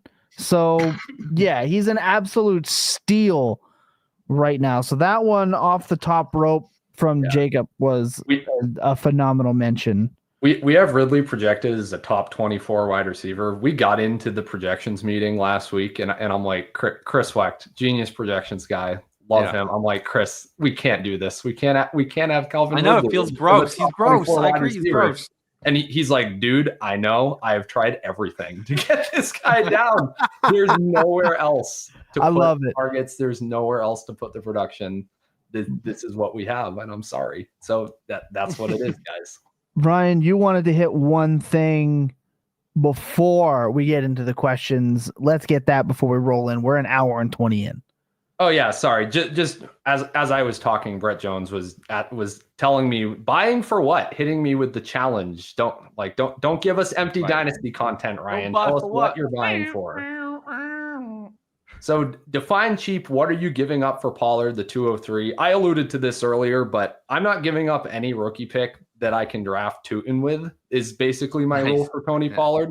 Just got him at the 211 during this podcast, by the way. Tootin. Okay, so yeah, I've taken Tootin as high as like the 204, the 206. So like if he's off the board after that, whatever, that's fine with me. I'll give up like the Kyle Williams like players for Tony Pollard. That's what I'd buy for. The other one was like, what are you buying Dallas Goedert for? I'll answer in like a similar way. I'll buy Dallas Goedert for any rookie pick after Terrence Ferguson goes off the board. That's like the last tight end that I feel particularly like optimistic about the future value of. So after that, I'll ship one away for Goddard and tight end premium. Yeah, I'm more inclined to buy Pollard for a late 2 with a snack. If I could throw 3 thirds together to somebody who has FOMO in the draft, I would type deal. Some ass wide receiver somebody might try to believe in, like Polk, Demario Douglas, and like a third type situation for a guy like Tony Pollard. Yeah, to me, Tony Pollard is going to be more valuable on my roster than those other assets. So that being said, I have bookmarked 15 questions and comments that we are going to hit on the other side of this break. It is time to get into the next portion. Sit tight. We'll be right back. Look, someone said we got to do something about these breaks because they're too damn short. I can sit here and pump ads out to you guys here on YouTube, but I'm not evil and or sinister as much as my Twitter appearance may seem. All right, we are here for you guys. Those are for the podcast listeners. Not saying we don't love you, but head over to YouTube. There's fewer ads. Just saying. Sit tight. We'll be back on the other side of this quick break. All right, with our quick break out of the way, it is time to start running down some of these questions. Jacob, I have them pinned. I'll let you start with reading them off from the top, and we will head on the way down. If you look where it says in chat, it says starred. They're all lit up for you. Oh, starred. Ready to Perfect. go. All right, there you go. Satoshi, shout out to you, Satoshi. Are you gonna mine any more this year? He says the dogs. Do you guys? How funny would it be, by the way, if the actual Satoshi just like tunes into Dynasty Points? Was the Dynasty Points listener? Yeah. Yeah, and just uses his actual name. He doesn't use his name in any other aspect of life, but he's just an avid Dynasty Points listener. He says the dogs. Do you guys think it's safe to dish out a late future second for Kamara as a contender? Is it safe? No. Kamara could like die at literally any moment. Would I do it? Potentially. In fact, I just am engaged in a Kamara trade offer negotiation throughout this podcast. He was offered to me for the 206 and a fifth. I countered with the 211. He countered with the 208 and the 408. I'm gonna wait and see if Baishal Tootin is available with that 208 before I make that decision. That's the Tootin line, baby. Yeah. Now, I would say we talked about this buying of the veterans, etc. I think if you want to talk about a future to like 27, I'm more inclined to move those because I feel like I'm a good enough manager. A lot of people disagree with that statement, that I can go and reacquire a 27-2. And for the most part, I want other people's picks more than my own. Because, I like to think I'm going to be better and finish better. But to me, that gives you a 2-year window to recoup that pick. Now, I'm big, like, buy all future picks. If you're really in that desperation mode, which you shouldn't be in May, that's where we talked in the first portion about being a little bit more tactical with your veteran buying. But I'm more inclined if it's a second when you say a late future, even though it's impossible to predict where you're going to be in 27, I'm more inclined to move those future picks for a move like that because it does give you a little bit of a buffer to recover, but it's never safe. Yeah. Definitely never safe. I mean, I'll say basically the same thing I did for Pollard. Like if I can get and I'm doing that. If I can't, then fine. I'll ship it off for a Kamara like player. To answer like the other part of the question though, like what do you see his season looking like if he's healthy? I'm gonna do it again, guys. Like in redraft or whatever, where he's like a mid-range RB2. I'm a Kamara bear again this year. Like I don't know. I just don't see the screen game stuff happening. One, without Derek Carr, and two, with Kellen Moore, who it is not really like a screen game type of coordinator whatsoever. He dimed up Pollard with some creative stuff. That Pollard breakout year, where he was getting some like wheel routes and some good screen game usage. He was getting some. Pollard like ran probably about a 4.38 at the time. Kamara probably runs like a 5.2 these days. Yeah, he also was doing it for CeeDee Lamb and with the Chargers for Keenan Allen as well. Like I don't know. I see Rashid Shaheed, who probably still runs close to a 4.4, and it's like I just do it for him. So that I did write a Kamara blurb in my design targets article that came out today on Fantasy Points. You can go read. So just more extended thoughts there. I will say it is important to note that it's Alvin Kamara.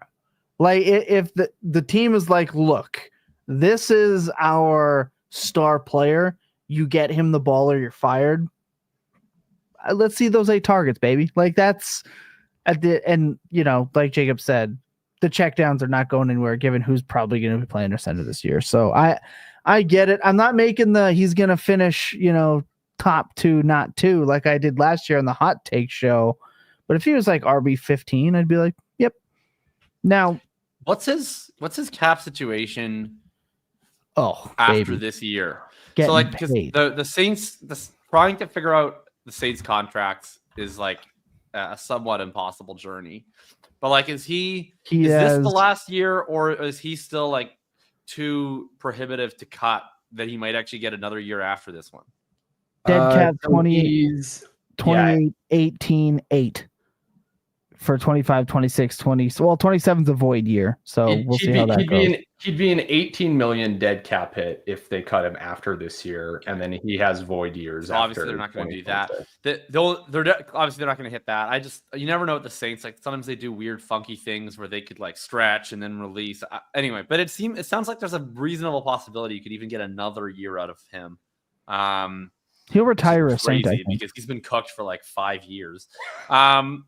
But it's I mean, I don't know. I think it's a reasonable bet. I'm not gonna be that excited in redraft, but yeah, I agree in Dynasty for cheap. Like the only thing I would say to people always is like oftentimes I get questions about running backs in particular. People are like, I don't have very good running back depth, and they like list their running backs. I'm like, you have great running back depth. What are you talking about?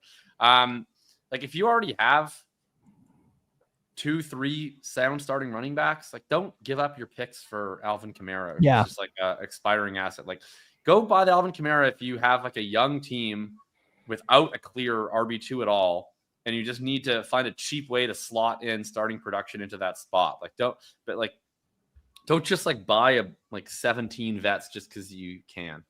12-team 1 quarterback league from HKB99. I was offered Tyreek Hill, Christian Kirk, and Jatavion Sanders for Chris Olave and Pat Bryant. Okay, so we're gonna shorten this one up. He was offered Tyreek Hill for Chris Olave. My other wide receiver starters are Nico, Garrett, T. Higgins. I can start 4.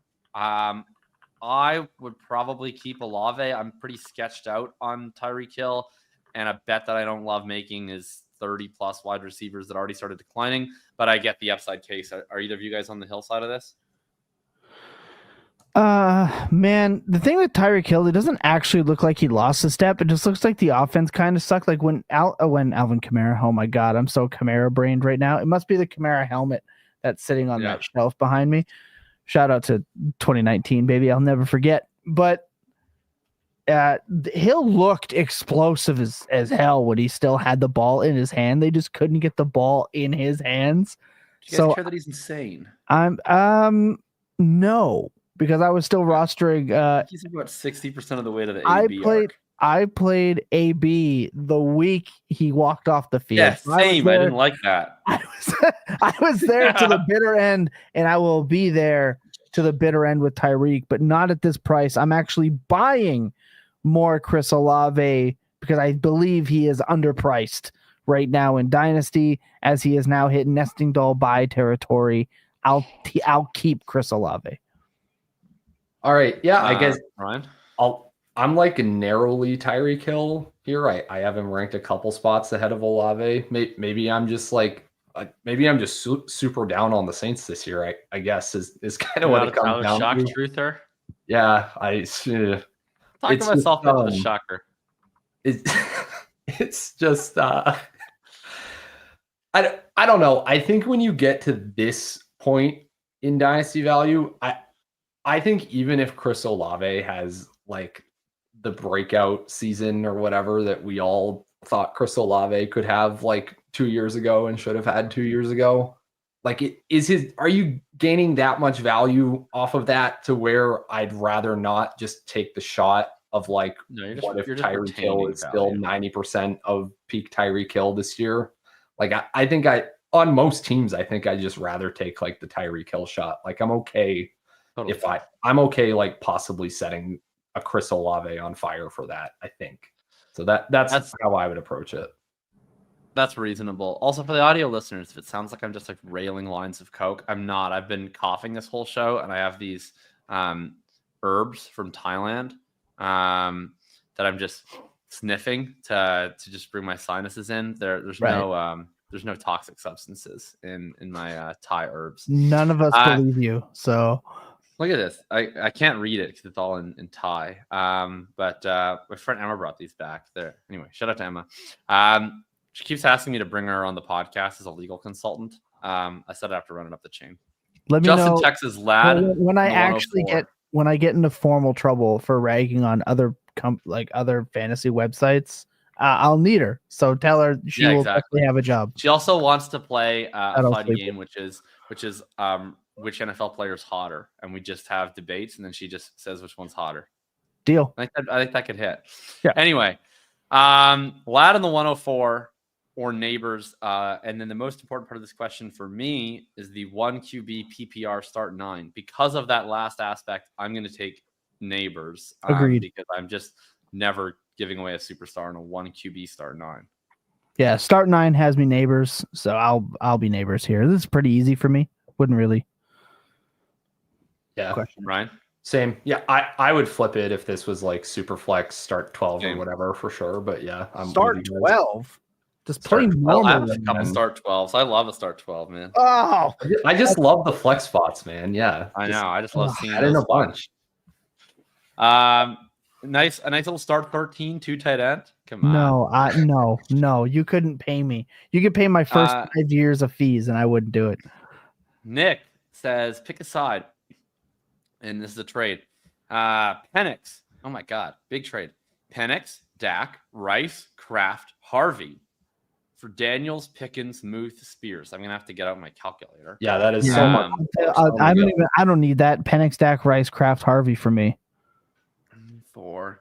This is just creating points in the aggregate, or basically Jaden Daniels, I guess, to simplify it a little. Like, I don't care about Pickens, or Spears. Give me the Rice potential wide receiver 1, but.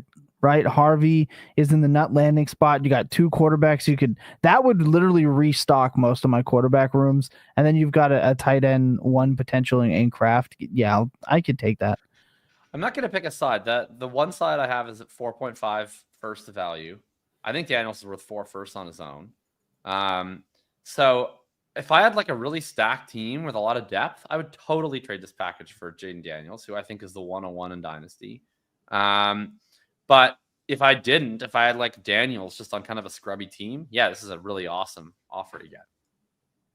Yeah, no, I think Jacob's exactly right. Like, it totally depends where your team's at for which side of this you want. So yeah.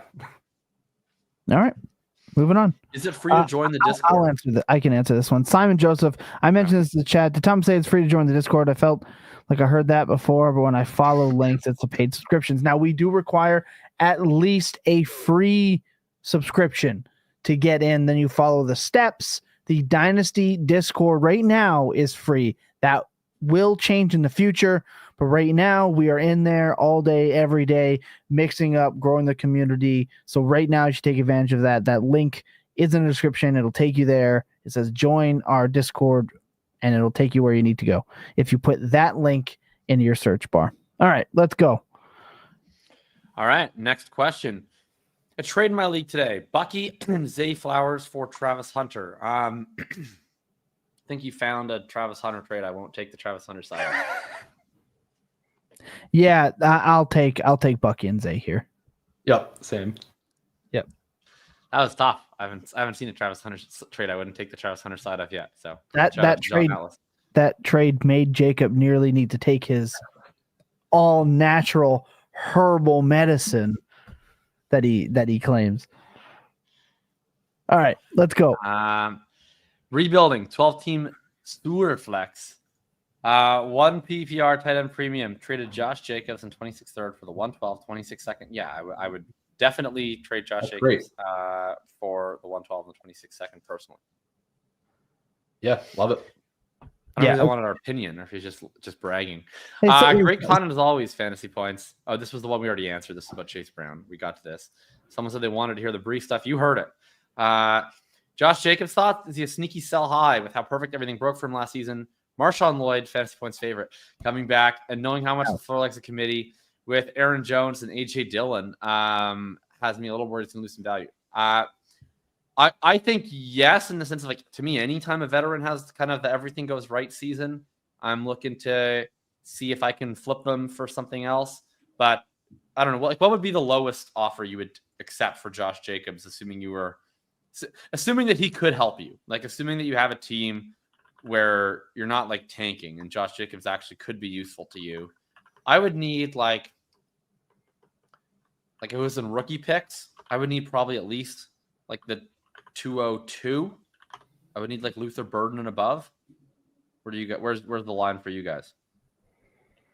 Yeah, pretty much exactly where I'd be at. And I just opened up my ranks to see where I had Caleb Johnson ranked, and I think that's pretty close. I think I'd narrowly take Jacobs over Johnson if it's like a team where he can help me. But anything above that, I would sell Jacobs. Yeah, this is team dependent for me because chances are the teams that I have Josh Jacobs, I just need to ride him out until he's not in the league anymore. So hard for me. Late one, he's one of those players that I would trade mid 2 plus for, but I'm not selling for less than like a 110 to 112 from somebody that really feels like they need him. Just not something I'm going to be doing right now. There's just not a lot of value in it for me. Next up. What's the next one here? Traded the 104 and a mid-ish 26 second for Luke McCaffrey. Just kidding. Christian McCaffrey and the 107. So move back 3 spots. And they get McCaffrey. They also give a second. I mean, it would be a little hard for me to judge that without knowing like kind of who's on the clock at those picks. But in a vacuum, I'm just going to assume that my personal favorite 104 option of Hunter's not there. I'm going to assume it's any of the others. Yeah, I'm probably doing this. I don't want to. I'm generally always into buying McCaffrey when there's FUD available to me. Yeah, I can see it. Yeah, I think it's fine. I don't know. I feel like 104 to 107, like it's 3 picks. That's like a very big, like, that's a gap value drop to me. How you like points? You're not going to take the guy who scores the most points in the whole league?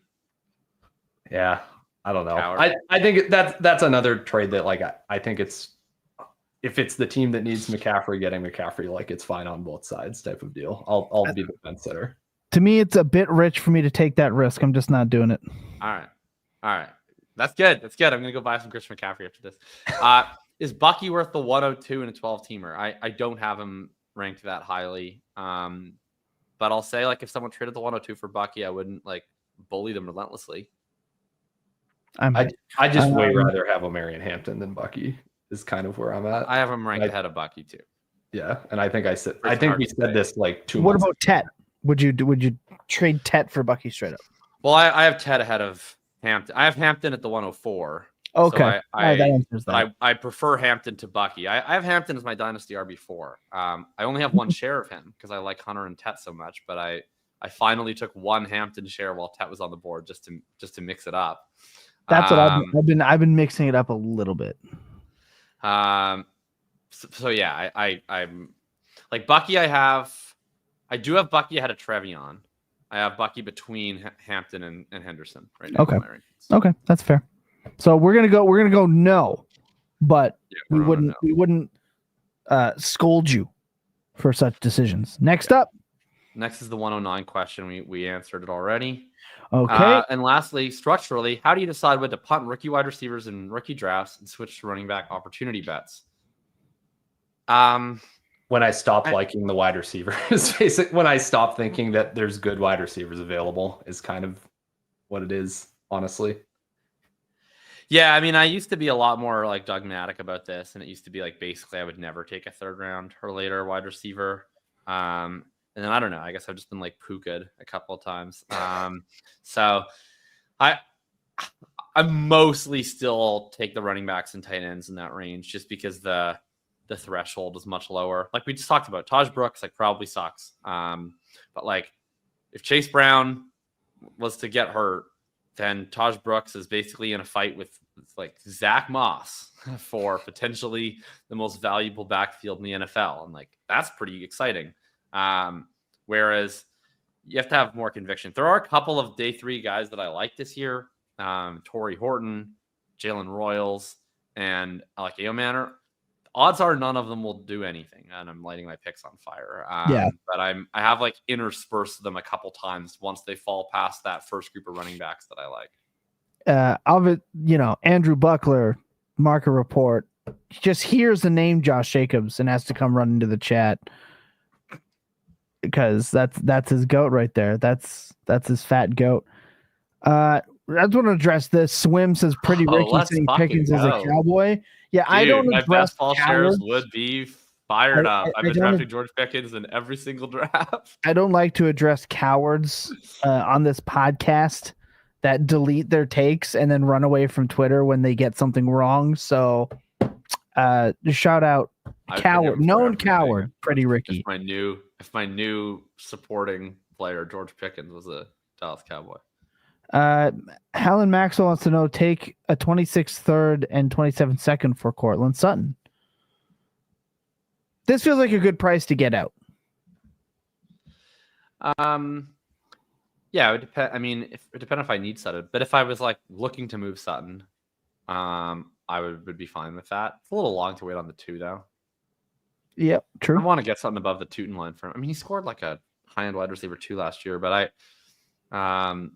I do have a team where I traded Sutton away on like I think the startup was 3 years ago, and I've been contending all 3, and it's just getting a little long in the tooth.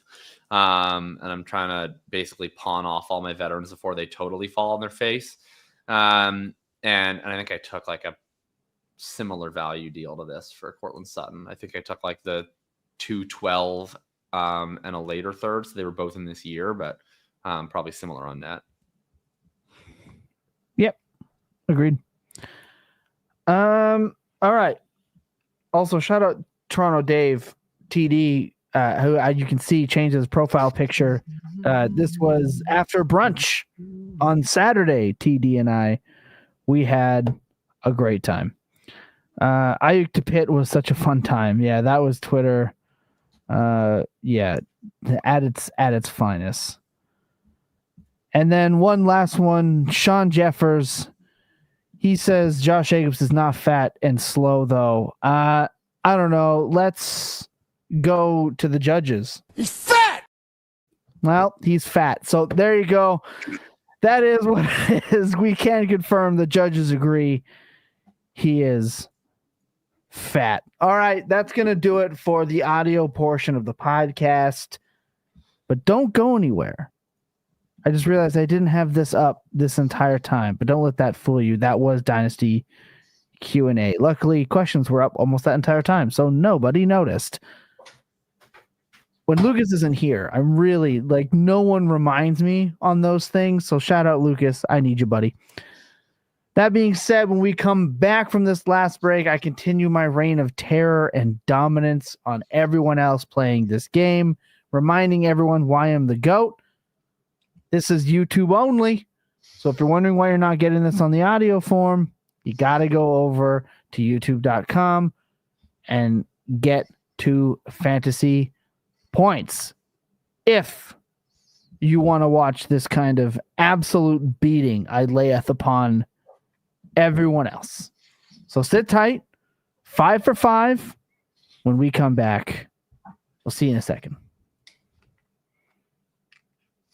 That's right. It's 5 for 5, the greatest game in the history of fantasy football. To remind everyone how this has been going, I, your defending 5 for 5 champion, claimed my 5th victory of the season. Chat has yet to make it onto the graphic. Ryan Heath, confirmed to not be locked in his room, has 1 win in the Big 2-5. Was the first game of the year, surprisingly. Needs to bounce back. Lucas, man of the people, out of nowhere, it seems. Also locking in 2025 win. And for anyone keeping track, Scott Barrett could not pull a win through when he was also on the program. Also, take that, chat, not in the win column. Let's dive in. Let's ride. All right. Are they finally going to topple Tipple? The chat got as close as it ever could last week. Here are the rules. I think people are pretty familiar with them. I have 5 players. I have a category for all 5 players. There's up to 5 clues. You get more points the earlier that you announce. The chat rules are this. Number 1, don't look anything up. Number 2, the chat as a whole gets 3 guesses per clue. If you guess it after 3 guesses, it goes to the next clue. If the players get it before I proceed to the next clues, if they get the same clue as the chat, the players get the point, even if the players guess after the fact. The last round is worth double points. All right. Today's theme, we talked about buying veterans today. Today's theme is all active NFL players drafted after the top 200 in Dynasty Startup ADP on Dynasty Data Lab. So, Ryan Heath, I figured Lucas was off the show today. I needed to have some semblance of drama. Yeah, So give me the best chance. I had to give you players that are active, just to give you some sort of chance against Tipple in the chat. Otherwise, you probably would have had about as good of a chance of winning as me today. So, hope you appreciate that. I do. All right. This first player is 5'7", 187 pounds. Jaleel McLaughlin. 5 points. Ryan Heath. Oh my God, I'm going to get smoked. That was crazy. Did chat even get an answer in? What other player is 5'7" That's and probably because of the 180? delay. Come on, that was easy. I shouldn't have led with that. I had such a good clue. I was like, this player graduated from the same university that served as Jim Tressel's first head coaching job. But anyway, nobody I guess gets the Jim Tressel lore today. All right, Man, that was crazy. Okay. I spent too many days tweeting about Jaleel McLaughlin in the lead up to the 2024 NFL season. Ryan's locked in right now. All right. This player played for the Baltimore Ravens, a team that shares its name with the team that became the Baltimore Ravens, and a team that Baltimore's previous team became.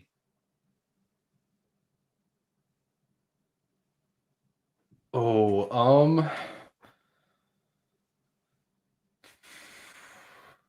will read that clue again, and then we'll put you on the clock. This player played for the Baltimore Ravens, a team that shares its name with the team that became the Baltimore Ravens, and a team the Baltimore's previous team became. All right, chat is locked in, so I'll give you guys old 10-second clock here. That is worded. Oh, chat got it. It's Joe Flacco. Yeah. That's correct for 5 points. That was really obvious. It Damn. was worded so weirdly. I just ran through my head. Yeah. Who is playing right now that played for? I was like, who the Colts or who the Ravens were? Like that is Yeah. Brown. I was like, which well done. super old washed wide receiver has like made his way around? I was like, is that Amari Cooper? I was like, no, Amari Cooper hasn't made the string of Ravens washed wide receivers that they've acquired, like the Michael Crabtree and DeAndre Hopkins, who I forgot was on the Ravens. So shout out. All right. Yeah. I mean, I agree that ultimately, if you figure out the word tricks, the clue becomes pretty easy. But it was mostly solving the equation. That was well done. All right. Well done. All right. 5 points for Tom. 5 points for Ryan. I will note the chat did get that, but Tom gets it on the same clue. So he gets the points. All right. This player had a round 2 rookie ADP in the same class with running backs such as Taylor and Swift. Is that not Javonte? That is not correct. Is it? Fuck! I hope this is this correct rookie class. Is it Keyshawn Vaughn? That is correct, but not correct. I'll say so. It's not the answer, but that would in fact fit that clue. Would fit. Okay. I know what it is. Now. All right.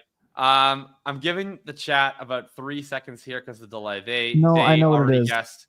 They already guessed 3 wrong, and then they got it once again, stepping on their 3 guess rule. So the chat will get it at 4, but if one of you guys gets it, once again, Helen Maxwell gets to be mad at his fellow chat members. I got it. I don't have it. Damn. All right. I don't need the clue. Can I just answer it? I don't even need the clue. Okay. It's Clyde Edwards-Helaire. Only getting 4 points. Sorry. It's Clyde Edwards-Helaire. That is incorrect. That had to be around not a second round rookie pick. He was the first rookie pick. I didn't think you meant.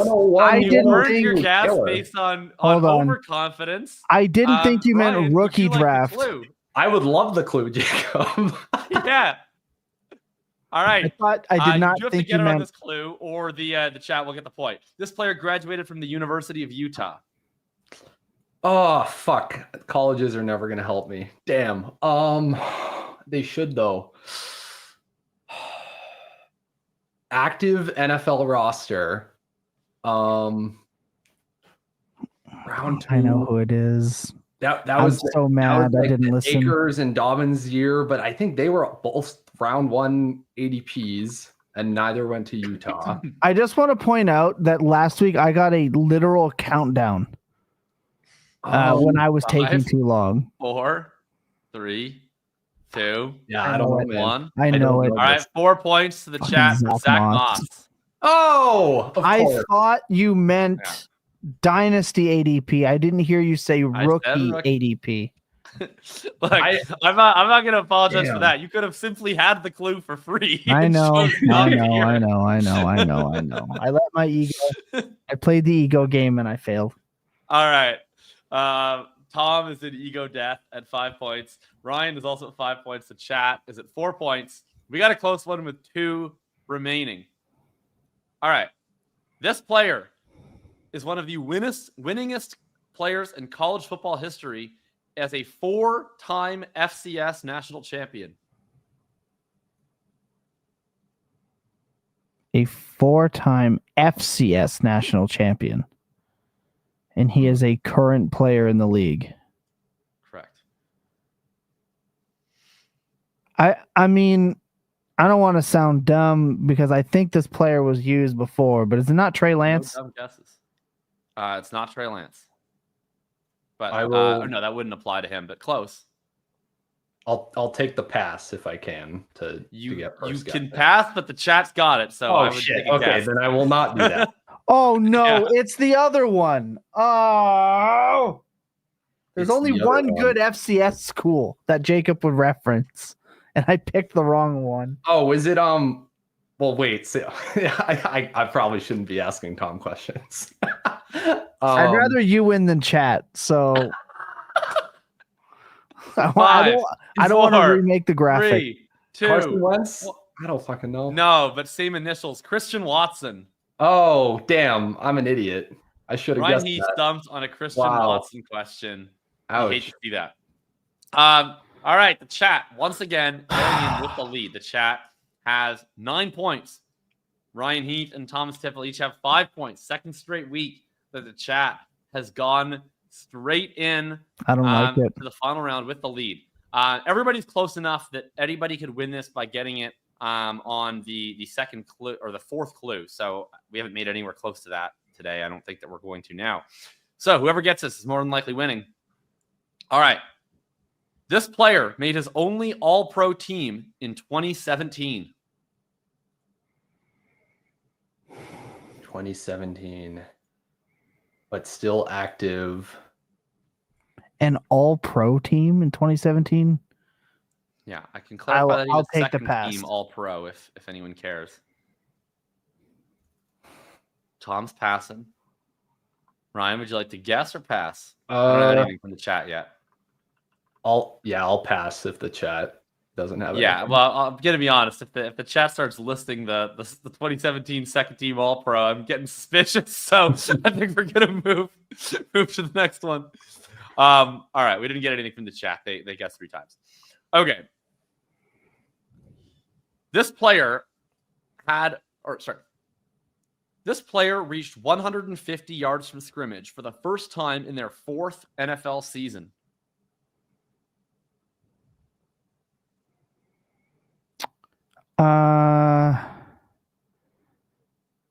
2017 second team All Pro. It was the only time he did it. And it's an active NFL player, to be clear. So he didn't hit 150 total yards until his 4th NFL season. He became a second team All Pro in 2017. He is still active. His ADP is outside the top 200. And by active, I have a feeling that is locked in. So I will. You guys got to get this, so the chat's getting on the board. Tom's gonna have to make a graphic. Tyler Lockett. Tyler Lockett is incorrect. Tom, I'm gonna give you a 10-second here. I thought he made All Pro as a returner or something, but I think he was producing earlier than his 4th year. 5, 4, 3. Hold on. Is it 1? It's gonna be something crazy. It's gonna be some sort of trick. Got 3. Victorious slow starter. 1. Cordero Patterson. No, but right first team, Adam Thielen. Shout out Helen Maxwell in the chat. Adam Thielen gets it done. The chat finally with the victory. A first-time win for the chat. A monumental moment in 5 for 5 history. Chat, let me know in the comments how you're feeling tonight. I thought it was going to be something obscure like a kick returner. I cannot believe I missed a Christian Watson clue. Was it? I'm looking up the What was the 2017 next Christian team. Watson clue? Would I have gotten it immediately? What was like the next It was mostly one? just a trolling Ryan Heath clue. It was in all of his years playing football in high school, college, and the NFL, he has never reached 1,000 receiving yards. I might have got it on that one. I'm not gonna lie. So I'm looking at the team right now. I looked it up. It is crazy that Adam Thielen is 27 in that season. This is age 27 season. Yeah. Yeah. And Antonio Brown was 29. Yeah, but Adam Thielen was on all those teams where like Laquan Treadwell and Cordero Patterson were like playing starting wide receiver roles. Yeah, for like 3 years. he got screwed early on. Where like everybody's like, "Wow, we invested in these bums." So I'm so mad. And then eventually, like forced to play on the field. They're like, "This guy rocks." Man, shout out chat. I finally have to update the graphic. I might try to make it as small as possible on the graphic, just out of pure disrespect. No, we love the chat. We're glad that you guys are playing. You guys deserve it. It was a tough run for everybody. Hallen not happy, said should have been back to back. Well, it wasn't though. We don't leave shoulda, woulda, couldas on the field. It's just, look. Sidewalks were made because not everybody's built for the streets. But this week, you guys were indeed built for the streets, built for the fight. So I will concede. I will not be like Lucas. I will not demand a review on the clock. I will not take the win in protest like Major League Baseball. Shout out to you guys. I'm going to come back next week. Bigger, better, stronger. Not off of vacation. Happier, more productive. I don't know about There's any no of that. fans on this fucking podcast. I don't know why I thought that reference would hit. No, that was. I'm wearing a Radiohead great. shirt though, so shout out to the Goat Band. I don't know. I didn't hear any Pop Smoke there, but we will be back next week. Ryan was probably born after OK Computer, so oh my god, he actually was. I actually 1999. Yeah. I mean, like I could talk some was Pearl basically born Jam. after OK Computer. Yeah, but I was gonna say we're not so. that far apart. Yeah, I'm I just could cooler talk- than you. I could talk some Pearl Jam. You know, Way more of a- Yeah, I saw Pearl Jam last year. I was the 8th row on the floor for Pearl Jam. They're still awesome. Shout out Pearl Jam. Also, shout out Our Lady Peace. For those of us, I know some bands. I've got a little bit in my repertoire. You know what I mean. That being said, great show. We had a great time. Name one Radiohead song, Ryan. Brief. Actually, name a second Radiohead song. I don't have a. I'll give you a point. Anytime I didn't do it because I knew I would specifically get roasted by you if I did it. But usually when people bring up Radiohead, I say, "Oh yeah, I love them. Creep is like my favorite song," and that always like really pisses people off. So That's, like, all I know. a fun fact about Creep. Their first album is called Pablo Honey. They're rehearsing Pablo Honey in the studio. And this was like a song they'd written like years earlier that they didn't really like, but they were just using it to like kind of get in the groove of playing. And someone was like, dude, like we have to use this song on the album. Like, what are they playing right now? And the guy's like, yeah, we'll do that. I'm like, too bad it's a cover though. And then they thought it was like so good and so polished that they couldn't have possibly written it. And then they did it. Johnny Greenwood, their guitar player, absolutely hated the song so much that he used that like before the chorus to try to intentionally ruin it from being radio viable. And then they still hate it pretty much to this day. But shout out Radiohead, Goat Band, and yes, Andrew Buckler. But first, Pearl Jam. There you go. I'll say Fake Plastic Trees is the one that I know of more from Radiohead, and I only know that because one of the guys I worked with way back at a place called The Brick for the Canadian folks, he would play that on repeat on his forklift on speaker. I swear for his entire 8-hour shift. It was just nonstop. I only knew him by that name. Did not know his actual name. I just called him Fake Plastic Trees. I got so sick of that song after like 4 months working with this dude. That's deeply depressing. So shout out to you, Fake Plastic Trees. Granted, you know, you might have been playing the whole album. I don't know, but that's the only song I ever picked up from my desk. So shout out to you. Still don't know your name. And we worked together for like 2 years. But I hope you're still playing your Radiohead. So shout out to you. Shout out to our listeners, all the subscribers. I don't say this lightly. We are literally hitting record views and downloads every month for the last 6 months. You guys have just been enjoying the content, crushing the comment section. It doesn't go unnoticed. We love all you guys. We got some giveaways on the way. We got a couple jerseys, couple some data suites, some all-in packages coming up here over the next couple months to reward all of you loyal listeners. And no, you do not get anything for beating me and everyone else here in this here competition, but we will tell you how to win moving forward. With that being said, be sure to tune in to Dynasty Points Market Report, where Andy Buckler and I will absolutely be discussing more very fat and very slow, but very high in the drip category running backs for your Dynasty rosters. We're also going to break down a little bit on draft strategy because we are currently in a startup and we want to talk about it. So look forward to that here at the end of the week. Happy to be back. Happy to be back on the show. Leave a comment, leave a review. I will be posting a poll question, so be tuned into that tomorrow. And with that, I can't wait to see the new graphic with the chat on the board. Yeah, I don't know how I'm going to do it. It might be an Oscar the Grouch in there. It might be It might be I don't know. I haven't decided. The obvious joke that I'll just give to you, Thomas, is that you just wipe me off of the graphic because I'm clearly building another one, and I don't need to be on the graphic. I'll make yours as small as possible, and I will just put a random crowd on the graphic somewhere on the right-hand side. We'll see. Yeah, We'll I was see. so confident after that Jaleel McLaughlin. Dude, you were cooking. You were cooking. It'll be like Feeling in that moment, I wish I could bottle that up and unleash it like, every time I play 5 for 5 and have to suffer through the other 30 minutes of it. I've played a lot of rounds of golf like Ryan just played on 5 for 5, where you hit it in the middle of the fairway, you park a 910 feet, you make a birdie, you're like, this is the round of my life. And then all of a sudden you start snap hook one in the water, hit the next one in the trees, 3-putt the 4th hole, and your life is just not the way you had dreamed it was going to be. Yeah, I'm gonna do it something. It's just like chat has been added to the graphic, but derogatory. Like I'm gonna find a way to sneak it in there somewhere and let you guys Where's Waldo it. Super fun. I love this show. I say it every week, and I mean it. Wouldn't be doing fantasy football without this show, and we wouldn't have a show without you guys listening. So shout out to you. Means a lot, as always.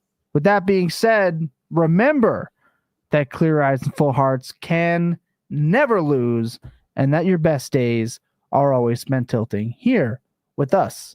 We'll see you guys next week. What? Why are you shaking your head? You're welcome.